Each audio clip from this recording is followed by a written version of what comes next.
Hello? There we go. I was talking about Moose. I was talking about Moosey. This one. Hi. Hi, buddy. That's all. There we go. Yeah, you never know with software. Oh. Maybe puppy. Maybe puppy cam. Oh, better. All right. What are the drops? There are mounts. Actually, that reminds me. I should check to see if I got them. I put on a stream yesterday. There's mounts. Oh, should I put drops in the title? Probably, because you can't get them here. we should do the thing properly. Also, I need to turn this off and back on so that it loads properly because baby. Look at the baby. All right, let me see here. We're going to pull up this. We're going to load up some WoW. I want to do some gold making today. I was kind of tossing around the idea of doing all of the Hallowfall daily quests or weekly quests or whatever for chances at the cat mount, and then I thought, you know what, the cat mount's not going anywhere. I'll have the same amount of needing a cat mount whenever, but the Brutosaur in the shop actually has a deadline. So here, let's go exclamation drops. Whoa, that's not how we type. My goodness, one of those days. Here we go. Put that in the title. There's something. Oh, and the other thing that I thought I should maybe do while I'm thinking about it, but we can just leave this camera on because it's real good. The other thing I thought I should do while I'm thinking about it is add... Where's my add-on spreadsheet? Add-ons. I need to add Gathering Tracker because I'm using it, like, visibly and actively. And I want to have a link to it. So let me see. Gathering Tracker. Call that gold making. For category and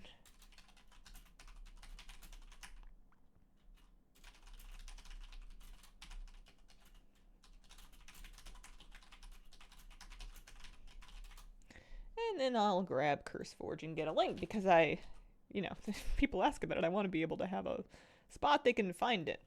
What am I saying? Gathering Tracker CurseForge. Thanks for bearing with me this morning, guys. Happy Friday. Hope your day's going well so far. That's the one. That's the ticket. There you go. I don't know what ticket. Ticket to where. All right, and then I can say I've updated this in whatever the date is. It's November the 14th.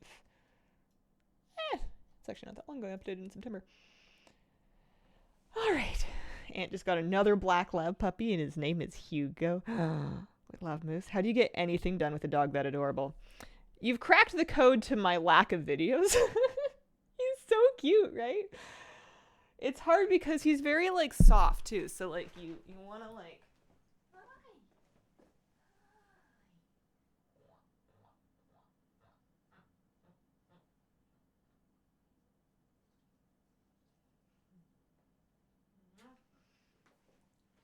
very good for cuddles. How old? 1.5. You're about 1.5. Oh, very good boy. He is. He's very cuddly, but only with me and with my partner. Not super touchy-feely with other people. Although he does love my mom, actually. Okay, let me see. I'm just going to leave this up until I figure out what's going on with my game. Nobody needs to look at me messing with my game settings. There we go. I turned game sound on. That'll be something. So I've updated my add-on spreadsheet. We've got the drops. Oh, I was going to check to see if I got the drops so that I could show them to you because it's mounts, right? It's like recolors of the trading post mounts. So if we go to Twitch at large and I have a notification. No, those are not my notifications. What about my drops inventory? Did I not get it yesterday? Maybe I didn't leave my computer on. Like many people, when it comes to drops, occasionally guilty of put the stream on and, wash dishes or whatever it's going to be.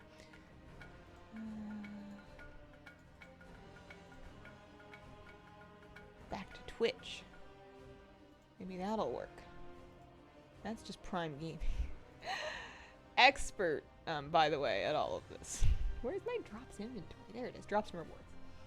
When are you going to bring back the cooking stream? I mean, I hadn't planned on it. Also, Lucy, where'd you go, buddy? That was one of those things that when I quit, I kind of thought I'd just quit. But I'm not going to say never. Although, we could avoid saying never about lots of things. Claim now. Yeah, there we go. So I've claimed it. It might take a while to show up in game. Some people were reporting that they didn't get theirs in game for like, I don't know, a day. So perhaps we will not show them out today. But we'll see what we can do. Hi, Hazel. Hi, Moose. Arisoon. Oh, let me catch up on subs, actually. Let me roll it back and catch up. We had Silver Stitcher with 32 months. Thank you very much. Haley the Hobbit with a 20-month resub. Appreciate it. Arisoon at 39 months. Player housing. I actually started crying. I want Scholomance candles for my Warlock's house. Very nice. I like the vibe. And Amy Star A with a 24-month resub. Happy 2 years. Hi, Hazel. Hi, Moose. Hey, buddy. Received my mess this morning. Got mine yesterday about half an hour after I claimed him. Hopefully they work, hopefully they pop through during stream then. That'd be good.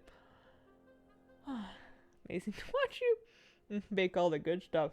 I actually haven't been baking just in my life in general for the last, like, couple of years. Although I have determined that I'm going to make cookies. The problem is that, like, if I have a craving for baked goods, my craving lasts for about 45 minutes, which is too short a time to get or make cookies. You know, you can't even, like, warm up the butter in that amount of time. And that's assuming that you have it. And then by the time I've, like, you know, acquired the groceries and figured out a plan, I don't want them anymore. Like, these are very short-lived cravings. Wish they were flying nuts. Got mine this morning, too.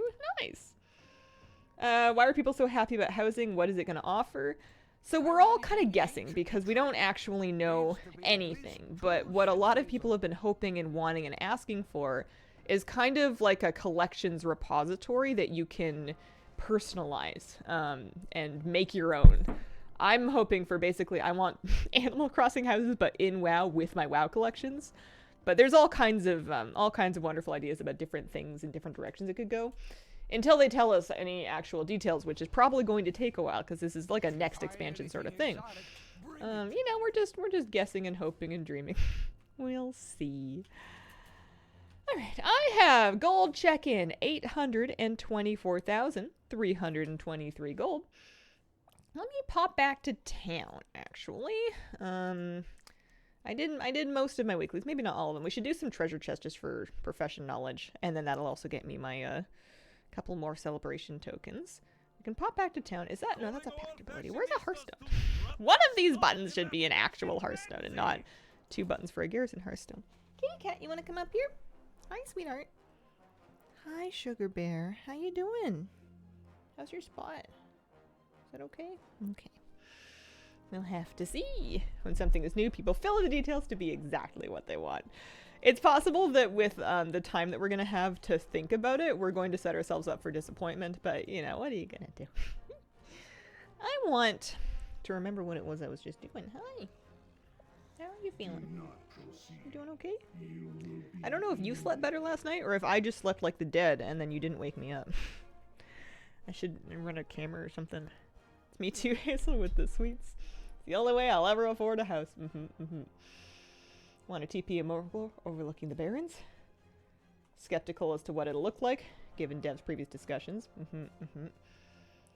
Last time I saw you was when you did BFA cookies during BFA. That was a long time ago now. Time has progressed. Kitty, are you gonna... You can kind of do whatever you want, but if you want to stand on my desk, you're gonna end up... There's not a lot of room up there, honey bear. Pressing all the buttons. I was just looking for a Hearthstone. We can just use any of them, really. What's a good one? Pedal feet. Can't go wrong with pedal feet. Oh, that's my Hearthstone. I was confusing it with my mailbox toy because it had a birdie on it. I want to watch Kira kick Moose out of the bed.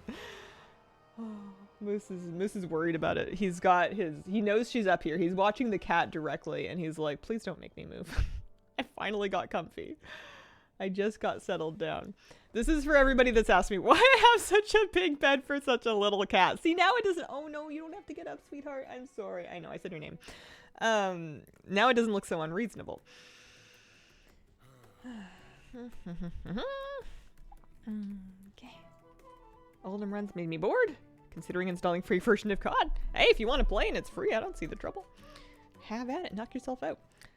I want to... Alright, so I have my weak horrors now, so I can see that if I want knowledge, I should do treatises, I need to disenchant some more stuff, and I need some crystals, some treasures, so we'll start with that.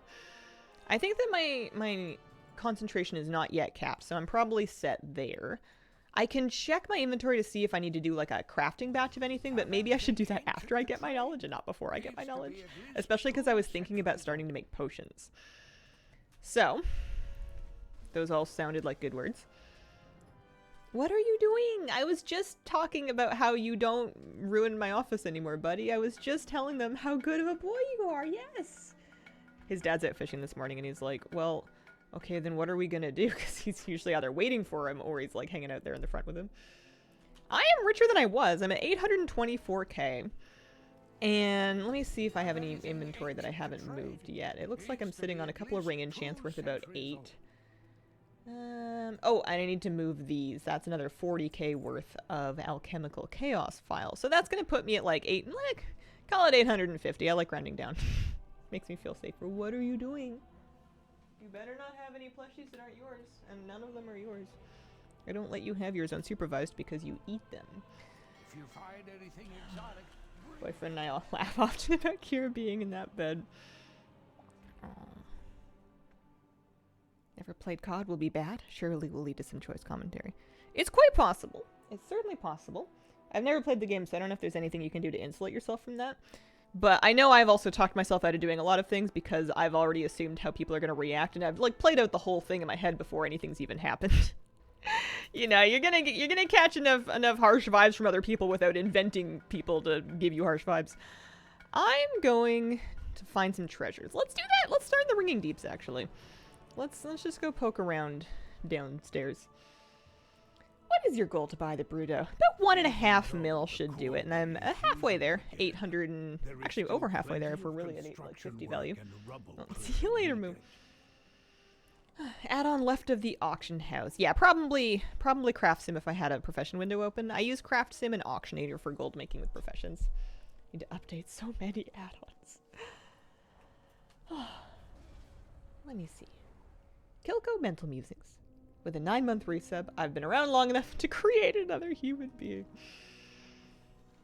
If human beings were like satisfactory factories and you kept them at 100% efficiency and your entire goal was just to produce things, then there would just be continual babies. It would just be babies forever. Every 9 months, another baby. Boop, like laying an egg. I'm looking for treasures. I need to not get distracted. Look for some treasures. Have you played more? Actually, no. I was just thinking about it. I've been playing BGs. I keep thinking I'm going to burn out on BGs, and I'm like, well, let's just burn out on BGs, and then when I don't want to play it anymore, I'm either going to, I don't know, do some work for once in my gosh darn life, or play Satisfactory. But I haven't burned out on BGs yet. I had a terrible game this morning. The reason I'm on time even remotely for stream is because I got 7th place. I was playing by myself, and I thought I would do a Shutterwalk game. And the only battle cry I could find to activate was like a pirate that gave other pirates health, but my pirates didn't have any attacks, so I just had it was terrible. It wasn't working. Knew a girl who had that philosophy. Lots of kids. Well, if we're assuming that the human race ought to continue, then someone's got to do it. So I thank everybody for their service. I am slacking on that department myself. There we go. There's that profession knowledge. That's one of the things that we needed. And, you know, we get our wax globs for some celebration tokens in-game versus real cash.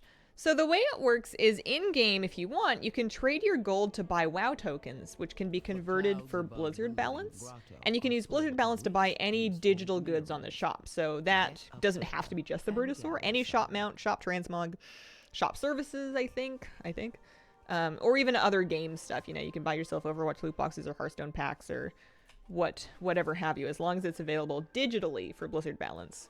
You can't buy yourself like a hoodie on the store or anything like that. You can use your gold to convert for tokens. It does rely on tokens being available, so if tokens sell out completely, then you're out of luck. That did happen for a brief moment when they released the Brutosaur, but it's pretty rare. And then the other factor is that the price, the conversion rate, like how much gold you're going to get or need to buy a token, is going to fluctuate based on supply and demand. And it's also different depending on your region. So EU players typically need more gold to get a token than North American players. And I think that's the spiel. That's how I've gotten a lot of shop stuff lately. It's not that I've never whipped out the credit card.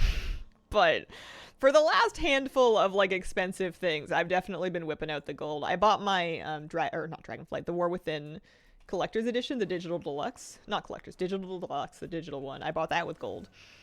I bought the purple color of the Love Witch set with the purple fox mount. I bought that with gold. And yeah, you know, if you like gold making and you also like gold spending, it's a perfectly valid thing for you to save your gold for, because we don't have a lot of other gold sinks. New gold sinks, I should say, in the game.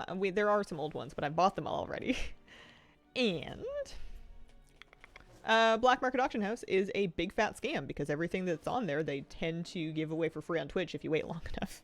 Not everything, but like the TCG stuff at least is not safe, so I'm done spending my gold on that. That's what I used to do, is I'd make $1 million or $2 gold and I would, you know, buy like trading card game toys and stuff from the Black Market Auction House, and I think almost all of them have since been given away for free, so I'm done with that. We're gonna not do that anymore. Now we may as well get cash shop stuff if the gold making feels fun.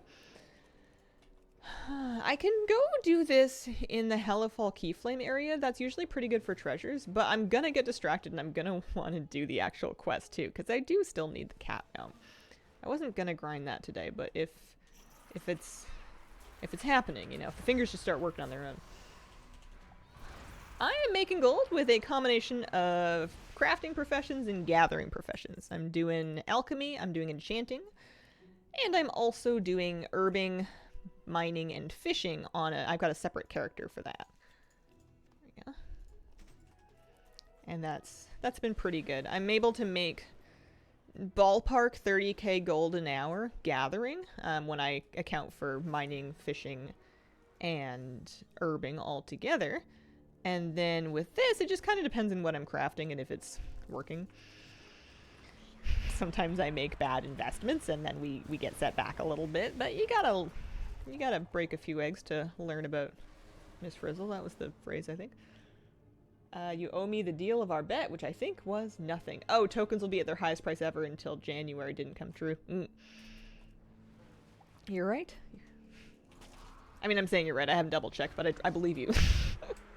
I don't think you would lie to me about anything easy to verify. Player housing will all be in the undermine and you'll have to pay rent to the goblins as a gold sink.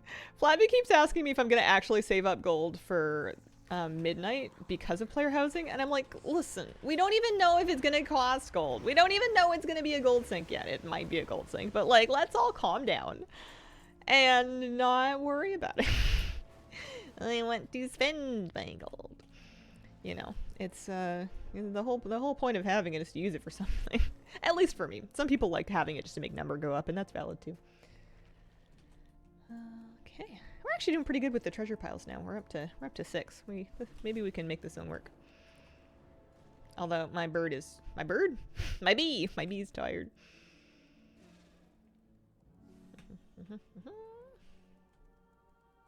Do you think Blizz artificially halted the price increase of tokens?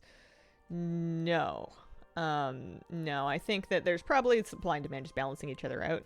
When price went up, you're gonna have some players that just want to buy gold. They're like, wow, it's a really good time to buy gold. And then the more of them that buy gold, that's going to force the price back down.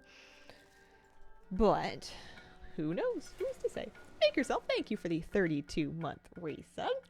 I had my eyes tested. Hang on, let me read this. For the first time in 15 years, and apparently really needed glasses. Looking forward to not having eye strain through the entire day. Hope everyone's having a good day. Congratulations on the beginning of the rest of your life where you can actually see things. It's pretty cool. I remember getting glasses and being like, oh wow, stuff has detail on it. I forgot about that. This is great. I can read things even when they're not right in front of me. Very, very satisfying, very fun. I also like wearing glasses because I think they make me look nice. I like wearing them. I don't wear them to bed. That would be crazy. Nobody implied that. I don't know why I said that. And I don't wear them in yoga, which means that sometimes I'm a little bit blind. They put down like stickers to show us where to arrange our mats in the yoga studio. And in the morning when I get there, I'm not wearing my glasses in the studio because they'd be flopping all around my face. And I'm blind and I needed to get help to find one because I'm just looking around on the floor like, I know they're here. Can you help me? First time I got glasses, I cried because of how well I could see. Happened to wake up early in the morning. Birdstar came out, sold a token for like 550,000 gold. There you go. That'll set you up for a few minutes. What are they at now, anyway? 264. 264. Not what they were before. I feel like they were under 200 at one point, although I'm just making this up. I haven't really looked at the data. But definitely not at like 500. Every time I put my glasses on, excited and shocked at how HD everything is. How intense is your prescription? Mine is not very intense. It did get a little stronger when I got these ones. I got my eyes checked again, and my prescription did change a little bit. But compared to other people that I know in my life that wear glasses, mine is laughable. I wouldn't drive without my glasses, but it's not, yeah, I wouldn't drive without them, but I can see-ish. I don't actually know what the numbers are. The ophthalmologist knows that. I don't actually, optometrist? Well, now I want to know the difference. They know that. They have it in the file. I don't know. They just give me the glasses. Nearsighted? They just give me the glasses. I didn't really bother to educate myself. I was like, I'm not seeing so good. Can you help me? And they're like, okay. And then I was like, can I try on 400 pairs of glasses? And they're like, yes, go see our least favorite employee because he doesn't look like he's doing anything. I'm just joking. He was lovely. I just felt bad because I detained this poor person for like a while. Absolutely need contact lenses for sports like snowboarding if glasses don't work. I feel like I would have a hard time with that, but I guess, yeah, there are contact lenses. I've never worn contacts. I like wearing glasses, so when I realized I needed them, I'm like, oh, I get to wear glasses now, and so I had no interest in trying to maintain contacts. Just because I just like wearing these. One of my friends said her parents realized she needed glasses when they said, look at that full moon, and she asked, which one? Oh dear. Told things will no longer be blurry. Things are supposed to be more round. Huh, glasses are good to be sick. Yeah, they are expensive. You want to take good care of them. That's one thing that I try to prioritize when I buy glasses is I want them to be durable. Because the last thing you want is to break them and then be like, ah, geez, I'm out like however many hundreds of dollars or thousands of dollars or whatever it is for you and your life. Just because, you know, they got damaged in some way. Although I guess other people live different lives. Some people are careful. I don't know what that's like. My life involves sometimes I drop things, sometimes I knock things off of other things. I do try to put them in their case if I'm going to put them away now. Because I've buffed them off of tables a few too many times because when I'm trying to reach out to grab them, I can't see them that well. Like, the big one is I kept getting hit in the face by dogs because of, well, my dog and him being very excited and very big. And then other dogs like him that I would meet at like the park and stuff. I would be like kneeling down for some reason. That was probably my biggest mistake. I would be on dog level and they would hit me at full force and just boof right to the face. And I'd be like, okay, ow. My nose pads are now part of my bones, and everything's now crooked, but it's not broken because I got some pretty durable glasses. I've never actually like broken a pair, but it's kind of a weird fear of mine, which is weird because, you know, I live in a society I can get more. I'm not out in the woods on my last pair of glasses ever. Clouds above the living grotto are full of rich, useful minerals. Get up there. Intentionally didn't wear my glasses when I took my eye exam just to confirm that my uncorrected vision still meets minimum standards, even though I usually wear glasses to drive. I did that for my first license. I took the eye test without glasses. This most recent one, I think I did it without glasses, but it was weird. It was like they really wanted me to not... They wanted me to pass without my glasses. I don't really understand why. I don't mind if my license says I need them because I'm gonna wear them anyways. Because I was the most recent time I took the eye test, she was asking like, so what's the third letter? And I'm like, is it an F? And she's like, no. And I'm like, is it an H? And she's like, closer. And I'm like, what are we doing? And it's like she was kind of guiding me into it. And it's like I can just wear the glasses. It's fine. I'm gonna do it anyway. But we muddled our way through that one. Just need a monocle? It's all the rage these days. Draydon, thank you for the 9-month resub. It was a why. I don't actually remember what it was. I just thought it was so funny that I was allowed to guess. which I'm sure is dependent on who's doing your eye exam. Got the drop. So you need to claim the drop in your Twitch drops inventory, and then after some amount of time, it will show up in game. It's probably not going to be instantaneous. I claimed mine this morning, and I don't see it yet, unless it snuck up on me and I didn't notice. But I think it's not through just yet. Let's do a lap of Hallowfall just to change things up, huh?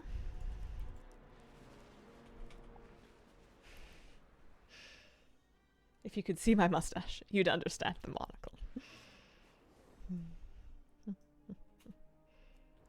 Matters more if you have prescription sunglasses and you forgot your normal glasses to drive later at night. Yeah, I guess that makes sense. I've been meaning to get prescription sunglasses, but I just haven't really gotten around to it because, I don't know, I suppose I just go back to where I got my glasses and I'm like, hey, you have my prescription, can you sell me some sunglasses? And they'll probably do that. I probably don't even need an appointment. But I asked once, like I sent them an inquiry to ask if I needed an appointment, and they never got back to me, and then I just never bought the glasses. So I just squint when it's sunny. I just use the sunshades and I squint. And luckily, it doesn't happen that much because it's, well, we're up north. Prescription sunnies is a lifesaver. Yeah, I had them with my last prescription, and I really liked them. I didn't really love the style that I picked out. I thought they looked cooler online, and then I wore them, and I'm like, well, all right. You know, I thought I would look a lot sicker than this, because I feel like a lot of people look really cool in sunglasses, and I put them on, and I thought I just looked like an enormous dork. Which is kind of the aesthetic anyways, if we're being honest. These are earthen But at this point, I just want big frames. Sun protection, you know? No more giant squinting. I was actually, like, redoing my routes to and from, not so much to, but from yoga to drive home, because for a while I was driving home right as the sun was coming up and it was really low in the sky and right down the eyeballs. It was really hard to see. You had to kind of like close your eyes at stoplights and then like turn your head and then just try to see the corner green light, not the one up in front of you. You're never gonna see that. But the one that's like off to the side, out of your peripheral vision to see when the light changed. It's a big mess. So I moved my, it's not a problem now because there's never sun up, but I moved my my route around so I didn't have to do that because it was murder. Do I have all my wax? I do. I got all my wax. How did we do on treasures, actually? We still need maybe a crystalline repository. We do. The enchanting treasures sometimes take forever to drop. Glasses online. Don't shop for clothes online. I used to use, what was that website? I don't know. It was like trendy. And they did a cool thing where they would send you empty frames so you could try them on. You could pick out like 5 different frames you wanted to try. And they would send you the frames. They would mail them to you just empty without the lenses in them so that you could try them on and see what styles you liked and see how they actually looked on you. And then you would send those back and you would pick out what wants to actually order after that. And they didn't charge you anything for that. Yeah, it was Warby Parker. I liked those a lot. My last pair of glasses were Warby Parker. I just, even though I think maybe I blind bought the sunglasses that I didn't like the look of. Or maybe I tried them on and I just changed my mind. I don't know. What are the calculations for buying tokens? Approximately 6. It's going to take approximately 6 tokens, and then the gold value of that's going to vary depending on the token price at the time. Somewhere in the neighborhood of 1.5 million gold, give or take. Mostly give. Mostly a little over 1.5. I found a pair of sunglasses I love, bright blue aviators, but didn't work for my prescription. Clearly Context sells pretty cheap glasses. Great easy return policy. But what if I don't know my prescription? That's the hard thing, is because I don't know my prescription, I can't just like go and get prescription glasses. Like you have to tell them what you want. And I could probably ask the place that did my last eye exam for a copy of my prescription, but they're scary. It's really scary. Can I tell you why it's scary? No, because it doesn't make any sense. No, they've never given me a hard copy of my prescription. They've always just kept it on file. I think they want you to buy the glasses through them, so they make it a little bit hard for you to get your prescription so you can go elsewhere. If it's been more than 2 years, they'll make you get a new prescription. When did I get these? Has it been? It might have been 2 years, actually. I've been wearing these ones for a while now. Yeah, maybe I can just get a new eye exam anyway. next time I do it, I'm going to insist that they give me a copy of it so that I can go buy sunglasses somewhere. Optician chain, get an exam, get a pair of glasses. And how much does that cost? Because when I did it, it was... I mean, I guess some people have like some crazy thing called insurance, but it was like a couple hundred, 300, 400 for the exam, and then the glasses were like a whole other story. Get a copy glass at the eye doctor, way too expensive. Nothing, they want to sell me glasses. The exam is free? Bananas. Huh, anyway. I did spend more to get designer frames that I liked because I knew I was going to be wearing them every day.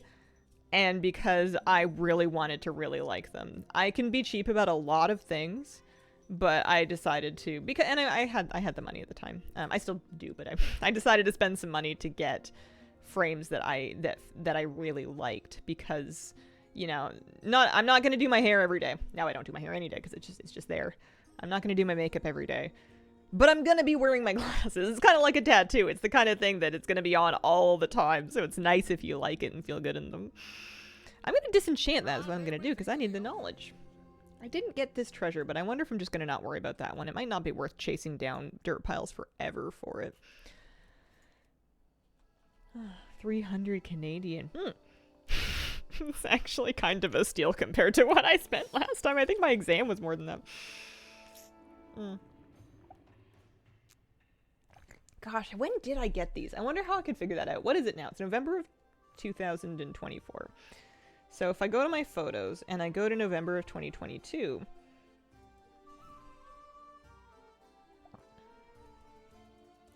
see the 2022 photos.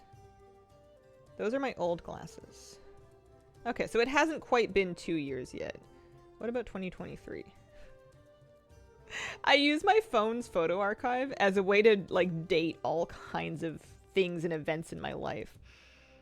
2023. I got my dog in 2023. That's crazy. When was this? That was March. I had my new glasses in March, so it's been almost 2 years. I could just get a new exam. Had good luck with Zenny. Don't order transition lenses. Don't get dark enough.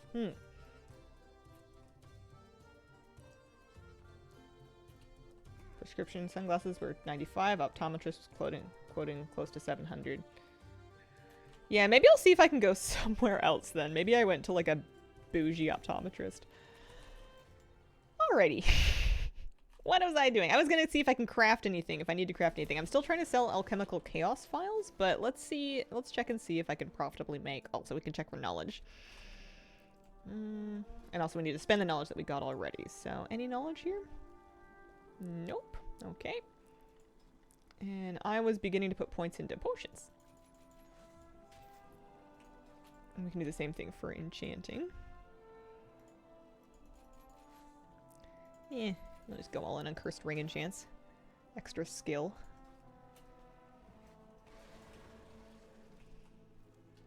Feel so honored to have shared the topic of today's stream, folks. I'm just glad that that we're... I'm just glad we're bonding, you know?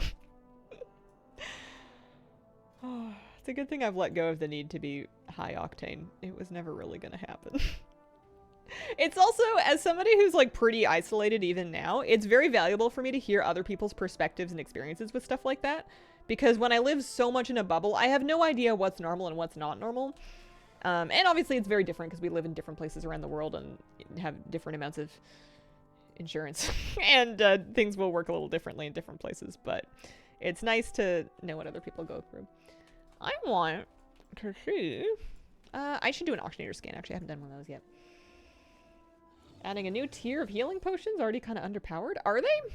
I mean, they started out being very overpowered. I don't know about you, but if I pop a silver healing pot, it is half of my health, which is wild. Remember when they were like 20%? It's possible, but I feel like they're still very strong. Bliss has been laser focused on making healers relevant. I've complained about this before, but I'm still giggling about how they made such a big deal about wanting to retune health pools and healing amounts and stuff so that healing was less whack-a-mole and you had more time to react to things, and then this is the most whack-a-mole season I've ever played in. It's so all or nothing. Everybody's fine or they're dead. There's no in between. People get one shot or like just they'll eat 2 casts in the same global and they'll be gone in one global all the time. Anything I want to craft? It's like 300 concentration to make a gold harmonious.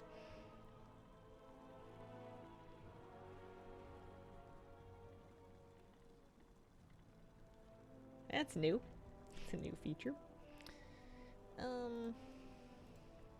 True sights. Yeah. Yeah, so we can do some of those. I'll do a batch of those.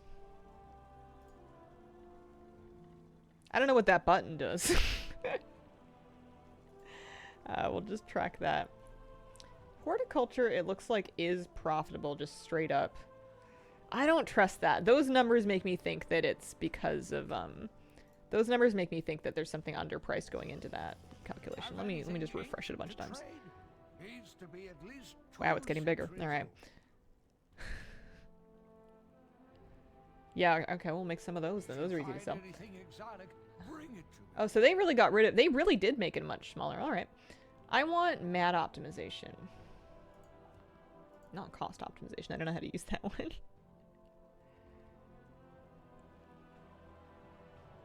Reagent, pardon me. Reagent optimization.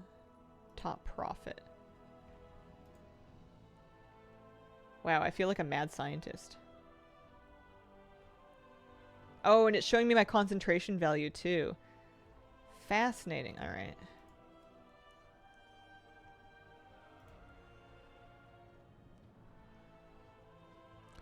I don't understand what I'm looking at because I'm dumb.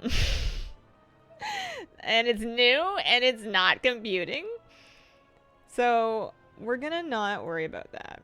I'm gonna try making a few of these with silver mats. We won't go crazy. Let's just start with like literally 10, right? And then we'll look at it after that. So we'll do 120. I'm doing silver mats because they have the most stable prices. And then we'll do 60 each of the rest of them. Yeah, I think maybe some of these calculations are assuming that I can buy like a single cheap copper thing, and it's just not flying. So I want to actually do it with my silver stuff and see what the math works out. Because I have profitably crafted silver horticulture before, and they're nice because they sell. They sell very reliably and they sell very quickly. It's probably the easiest thing to actually sell that I make with alchemy. Told you, man. Up to amount of adverts on Twitch. It's that season. All of digital advertising is going to be kind of on overdrive for a while. I play healer, or used to. It's crazy now. Yeah, I've been doing keys. I've been healing keys as a holy priest. I mean, it's profitable. I like this ratio. That's a very good percentage of like gold to invest for profit. So if I can, like, if those sell, what I'm going to do is I'm going to craft 100 stack of, or 100 batch of true sight files, and if I've sold these horticultures by then I will just make more of them. But if these prices are kind of like spiking and they're not selling because of that, then we won't worry about it. So let's do some of these. Call it like 100. And then gilded vials. And then once we kind of have the crafting stuff done, we can do some gathering. Little fishing and stuff. Call it 500 here. And then we can copy that. I'm not doing this in the most efficient way possible, but it is, it has been working. My gold amount has been going up. And it's been going up by more than just the amount we've been gathering, so we're definitely making profit. Slowly, but surely we are making profit. Craft queue, that's what the craft queue button does. I've never used the craft queue, and at this point I'm a bit afraid to start. It's...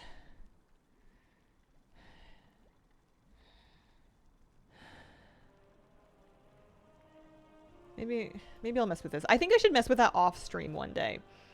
Sometime when I'm like really in the mood and I'm not live on Twitch, I should try that. I think it's gonna be no fun for me to try to learn it with people watching me. Okay. Oh yeah, let's put toes into the toe oven. That's the stuff.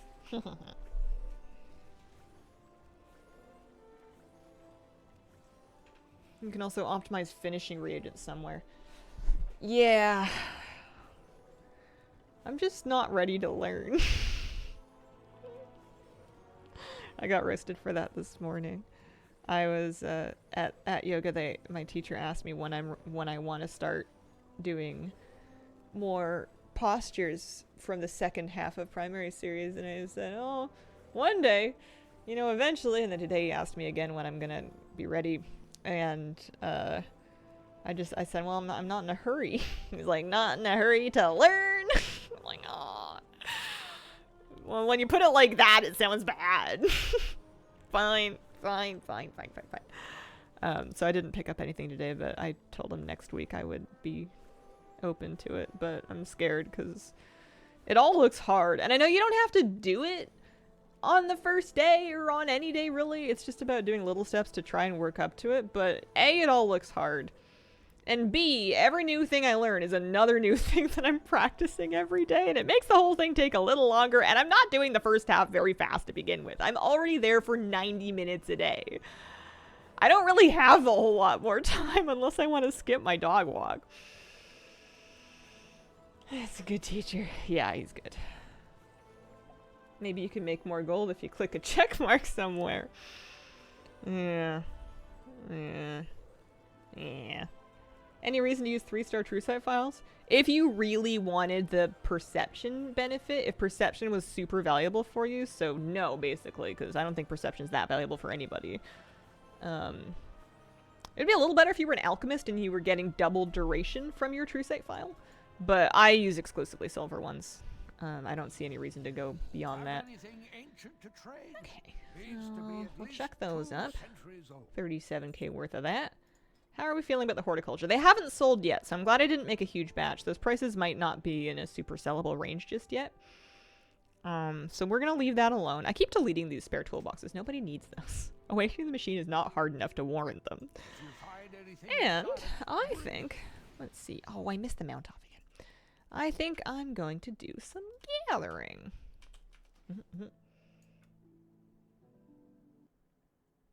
Cannot skip doggo walk. Very important.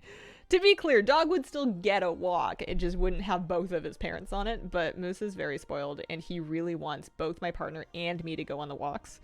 And if, like, we're both home and one person is trying to, like, harness him up and the other person's at a desk or something like that, he will, like, refuse. He will dodge the harness, go get the other person, and be like, hey, it's walk time. You're coming, right?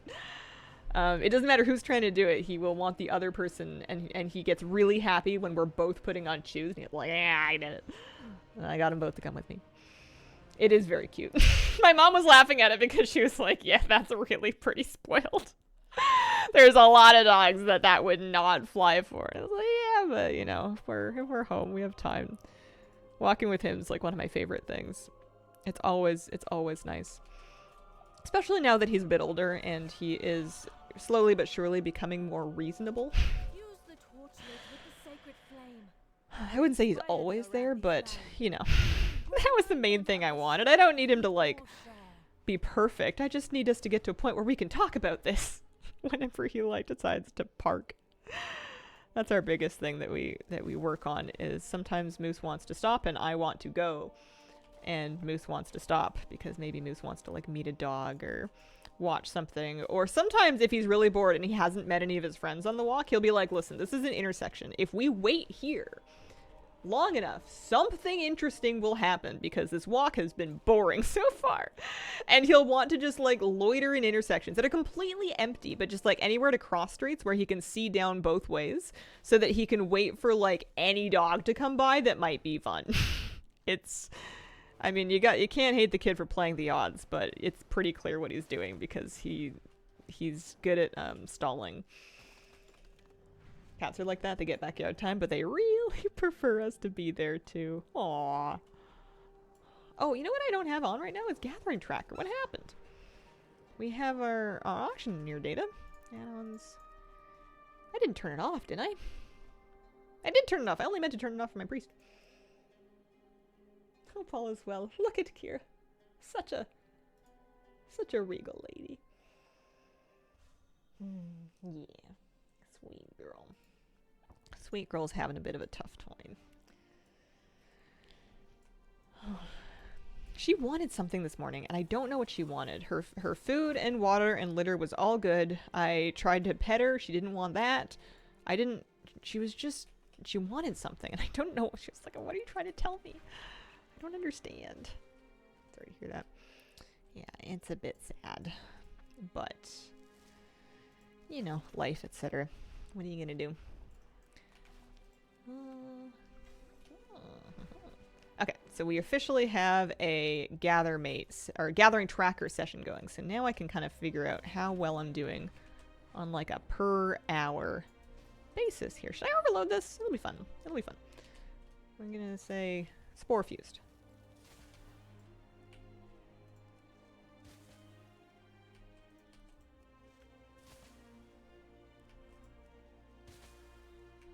That might be my best overload. Because you get like 2 or 3 extra nodes. You don't get to guarantee what type they are. But the radiated node cloning backfires on me because I either don't find a node that I want to clone or I forget to look for one. And I've not had a great hit rate with it. So I feel like well, although spore fused are awful to find too. They're not very easy to come across. Cats like that, when we're not all together in the same room, or if one of us is still sleeping, she wakes us up. Kitty doesn't try to get me out of bed anymore, but Moose will. But he's pretty cool about it. Like he never tries to really get me up before 8 a.m., which I really appreciate. I was a bit worried that when he figured out that he could get us up, that he would be like, all right, 4 a.m., let's go party time. But he's sleeping at 4 a.m. He's sleeping at 8 a.m. He's kind of like a teenager that way. He just wants to snooze. But once he's decided that he's getting up, he'll like check on us. And if he sees any sign that you're awake, then he'll be like, all right, you're getting up, and he'll deploy the face licking routine. But if you can fool him, which is difficult but possible, if you can fool him into thinking that you're still sleeping, then he'll give you like a 15-minute reprieve. So I have done some amount, you know what, let's do this one too. I've done some amount of pretending to sleep when I know my dog is watching me so that he will let me stay in bed. And if that's not the sign of a well-adjusted adult, I don't know what is. This is Farm HUD. This is Farm HUD right here. Great for having as a kind of a gathering radar. You know? So I think we got our gathering quests done. We got our weeklies done, right? Yeah. Treatise? No, actually, I must still have the herbalism one. Well, maybe we'll pick up. Oh, it's crazy to me that that says 35k per hour. I must have gotten kind of lucky. I haven't even found any fish yet. Normally, I need to catch some slum sharks to get up to those kinds of numbers. Been using it while flying around Oldham. Great for that. I can see how that would be a good idea.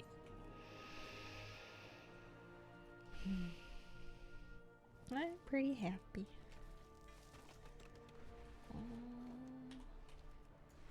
The weather's been pretty bad. And that's alright. I'm so lucky that I have such a flexible schedule because I can take my dog out for an afternoon or an evening walk and I can leave at 4, which means that we can do it while there's still light. If I worked until like 6 o'clock, I would be doing just like pitch black walks every night. And lots of people do that with their dogs. It's, you know, it's doable. You wear your reflectives and you put a light on your dog and, you know, it's fine. I've done that and I can do it, but it's so much nicer like on my spirit to be able to go for a walk before it gets dark. And I'm so lucky that I can do that. It's the best. When I say night elf, what's the first class that comes to your mind instantly? Hunter. I think my number 1 night elf is Hunter and then Druid after that. I'm such a boon for quality of life, things like that. I think I'm also taking the short days seriously this time around because I know how bummed I got last year. And I'm just trying to be a little more, I don't know, aware of getting as much light as I can get reasonably, and also just kind of being understanding to myself if my mood's suffering for it, and not being like, my mood is suffering because everything's falling apart, and more being like, well, I don't feel very good because of life, and also because it's been dark and I'm sad. You know, it's sometimes it's just nice to have a reason why you feel bad. It doesn't make you feel better, but it can stop you from spiraling about, you know. And there's nothing worse than feeling bad about feeling bad, because you can do that all day long. Do ours at 5:30 a.m. No fun. It's super dark in the morning when I leave for yoga, but I don't mind because nobody's really out on the road. I haven't found any blood pools yet. What's this? Crystallized bismuth. Man, I should have been doing this in a High Mountain Tauren. I have a High Mountain Tauren named Petal Bloom. That should be her destiny, is just to be the Gathering alt. It just so happens that this was the second character that I wanted to level in the War Within, and I leveled it through Gathering. So when it came time to start Gathering, this was the one that I already had like all of the profession knowledge and stuff on. And you know, you get to a point where you feel like you're in too deep. You know, I've spent gold getting her equipment and stuff. So yes, I could get extra gather speed, but I don't know if gather speed's really the problem here, to be honest with you. You gather really quickly with the Weaver buff. And then I'm also using Darkmoon Firewater. It's like, and then, you know, whatever you get from your knowledge points. I feel like that cast bar is already going pretty fast. I should not worry about this. Druid and Hunter? Oh yeah, and Priest.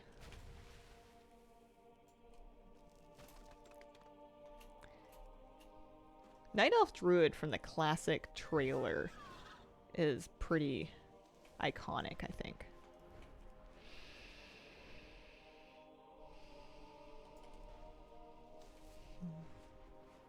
Not me rolling 2 extra druids for gathering. Both Spectres Feral. Oh. Giddies.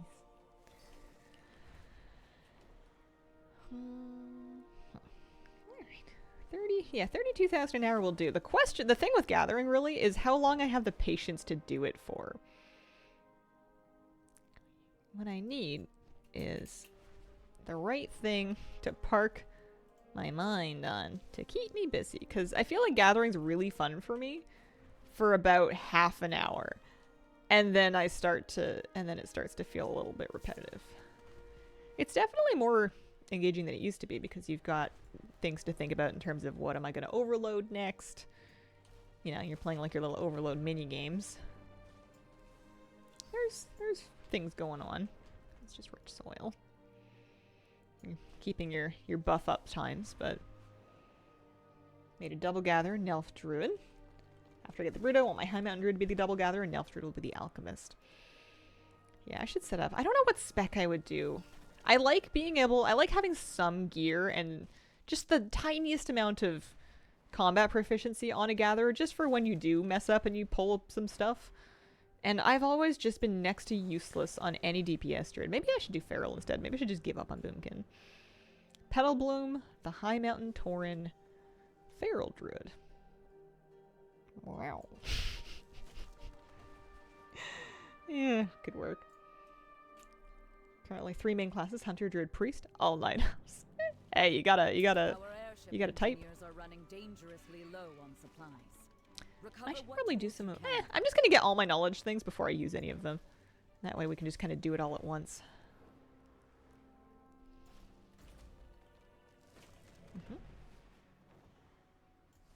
Mm-hmm.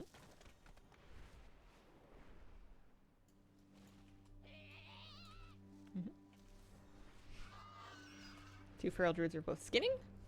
Nice. Trying to get into Balance and Feral, still not sure. By the Anniversary Bundle gives me more Hearthstone packs to ignore on my way to BGs. Me, though. I saw the drop gave Hearthstone packs, and I'm like, oh, good. Now we can have 542 that we haven't opened yet. I feel like every now and then they crack them open for you, and they're like, listen, we noticed you weren't putting these away. We noticed that you didn't want our gifts. I don't know if they'll ever release numbers, but I'm so curious as to what portion of the Hearthstone audience is engaging in each game mode. Like, just finding out what the split between, like, regular players, BG players, and then whatever other modes they have. Mercenaries, I guess? I don't know.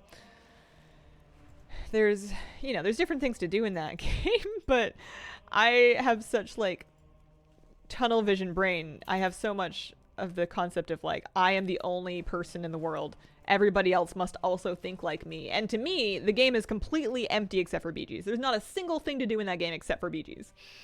So I assume everybody else is that way as well, but that's kind of close-minded of me. Samicus, thank you very much for the raid. Welcome, raiders. I hope you had a lovely stream. Hello, good morning or afternoon or evening. What do I need to do to gather this fast? Dark Moon Fire Water is a consumable that can be bought in the auction house. Not the attack power one, but the deftness one. That helps. Some of it is coming from my knowledge points, and then some of it is coming from being allied with the Weaver in Ashgahet, and having her renown leveled up to the point that she gives you her better buff. She gives you 30% gather speed, which is... it's pretty good. Does anyone play Mercenaries? There must be somebody that does it just because it exists. Anything that exists has at least one person that's like, ah yes, my thing. Hearthstone creators I follow have not been happy with the state of standard for some time. Seem to like the new expansion. I just couldn't... I mean, I think the reason I play BGs instead of standard is because I like the format and the gameplay of it. I don't think I was super into the gameplay of standard. I did play it for a while, but I also didn't like feeling like I needed to get new packs. Even when I could buy them with like the in-game gold, I hated how quickly seasons turned over because I only kind of sort of played it. So the seasons would feel like they turned over so quickly and cards would be like phased out. Like what felt like the moment I bought them. And I was just like, this is a never-ending money pit. Whereas with BGs, yeah, they've managed to monetize them a little more. And yeah, I do buy a BG pass every season. But I buy my one BG pass every season, and then I'm pretty much set. I used to buy BG skins, but they changed their model for it, and I hate the new model, so I don't do it. How do you mine that fast? Dark Moon Firewater, the Weaver buff from allying with the Weaver in Ashgahet, and knowledge specialization points. Speaking of which, I should probably spend my mining ones. Yeah, my mining's faster than my herbalism, huh? There. Wow, I made it up to 40k gold per hour. I wonder if there's just like a high herb value in there that's making that, that's jacking that up, because I really don't think I'm doing better than 30k. The ring add-on is Farm HUD. Links to that and my other add-ons available in my add-on spreadsheet. I said that like it was a plug. It's all free. Doesn't cost anything. We're gonna spend points. We finished Orbanins, so I suppose we may as well go into Blossom. Unless I want to start doing Perception? No. And the Verdant Seeds. This is deafness for lush herbs. Lush herbs like barely happen. What is mulch anyway? Maybe I should start doing mulching just so I can learn mulch. Because Blessing Blossom sucks, right? Yeah, these are not the most valuable.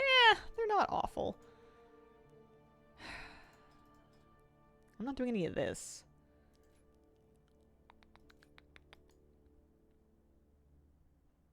Oh, you could, if you do irradiated, you could get an extra herb when you duplicate it. That is useful.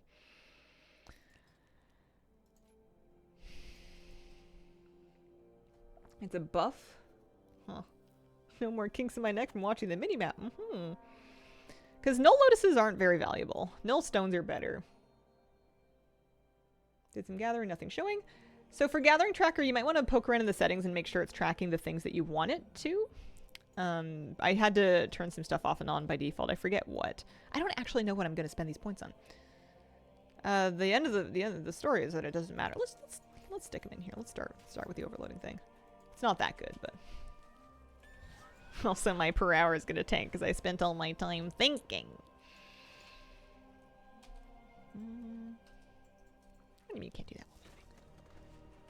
Yeah. It's a big debuff to gold per hour is thoughts. No good.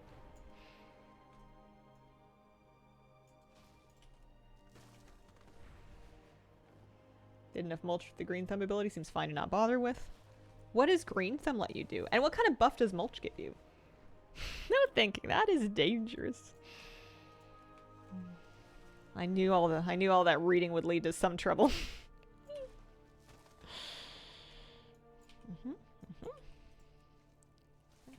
I'm not reading anything fancy enough to get me into trouble.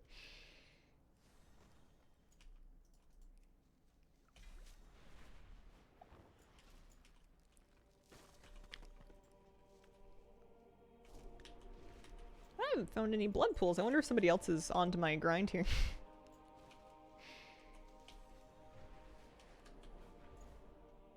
Oh, rich notes. I love that. That's good.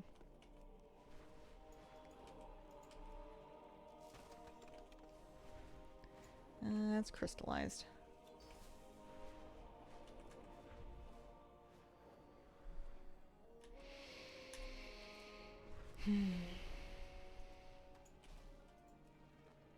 I don't think I'm gonna set up. I haven't really felt like I'm at a lack of endgame alts to play.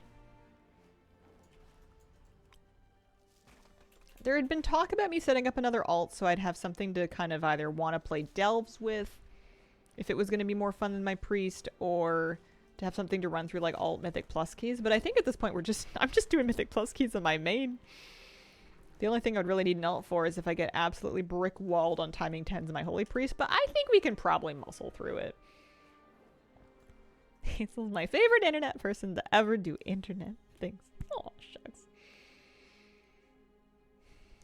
We do things from time to time.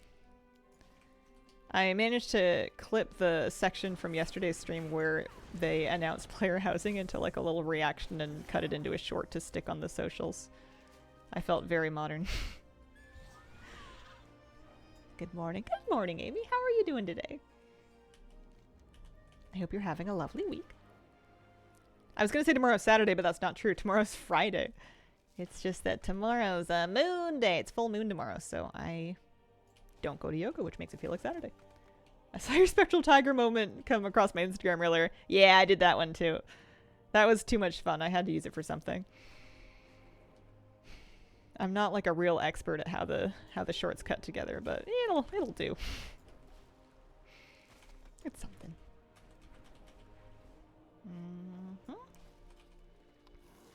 Yeah, our gold per hour is doing good. I'm happy with this. We have both overloads available, so I should keep an eye out for things to overload. That scared me for a second, but we don't actually have Belladar up for another 50 minutes. It's going to be like an hour before Belladar spawns. Hazel, I've done AOTC, all portals, bought my Bruto, got all the bronze token purchases. The only thing left is the PvP mount, but I don't know if I want to heal shuffle this season. That's reasonable. That's a fair thing to know about yourself. You've been gaming. You've been cleaning up. That's great. If that was me, I would probably, just for me and my own goals, if I had done all of that, I would probably go back and lean into collection a little bit. Figure out what kind of things I want from the zones and the rep vendors that I haven't managed to get yet. And get some maybe resonance crystals or maybe do some farming to clean up. You know, like I don't know, I would want to go back and do like the B mount and stuff. The other one. Maybe the crystal mount. The thing that not the crystal mount, but like the new fake Alani mount kind of thing. Evil Nina, thank you very much for the brand new sub. Appreciate it. But taking a break, always valid. Always reasonable. Which one do I want to go into?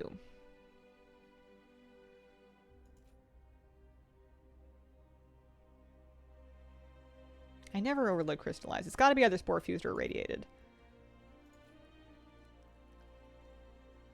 How long does the spore buff last? I feel like spore fused nodes are hard to find. I'm going to go into irradiated. We'll just do it the old-fashioned way. And then the overwall one. This was giving me skill with specialized nodes. And then if I get to 10... If I get another 5 points in here, I'm going to get a small amount of extra overload refund, but yeah.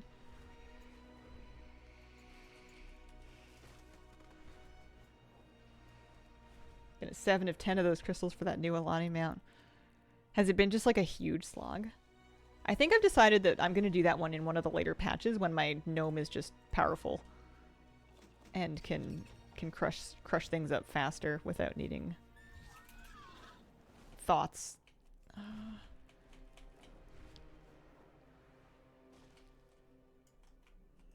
Uh-oh. That was almost really dangerous. That's one nice thing about herbing on a druid is if you do fall off of something, you can just flight form. I think. Yeah.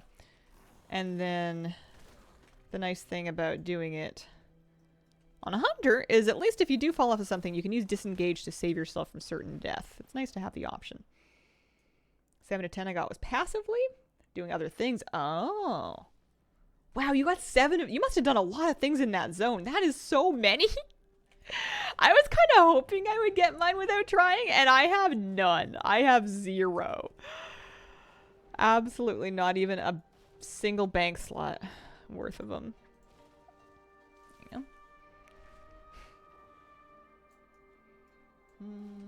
Today's guest relation quest needs random classic items, so people jack the auction house prices. And you'd pay 30k gold if you didn't want to farm that stuff yourself. Ah, yes, as is tradition.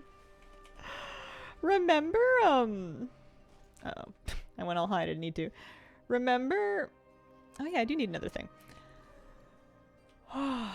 In BFA, the supply quests, the supply quest dailies. Oh no, not Firewater. We still have that up. True sight.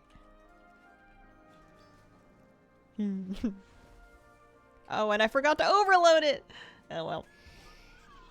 And every morning I would go and check to see what was required.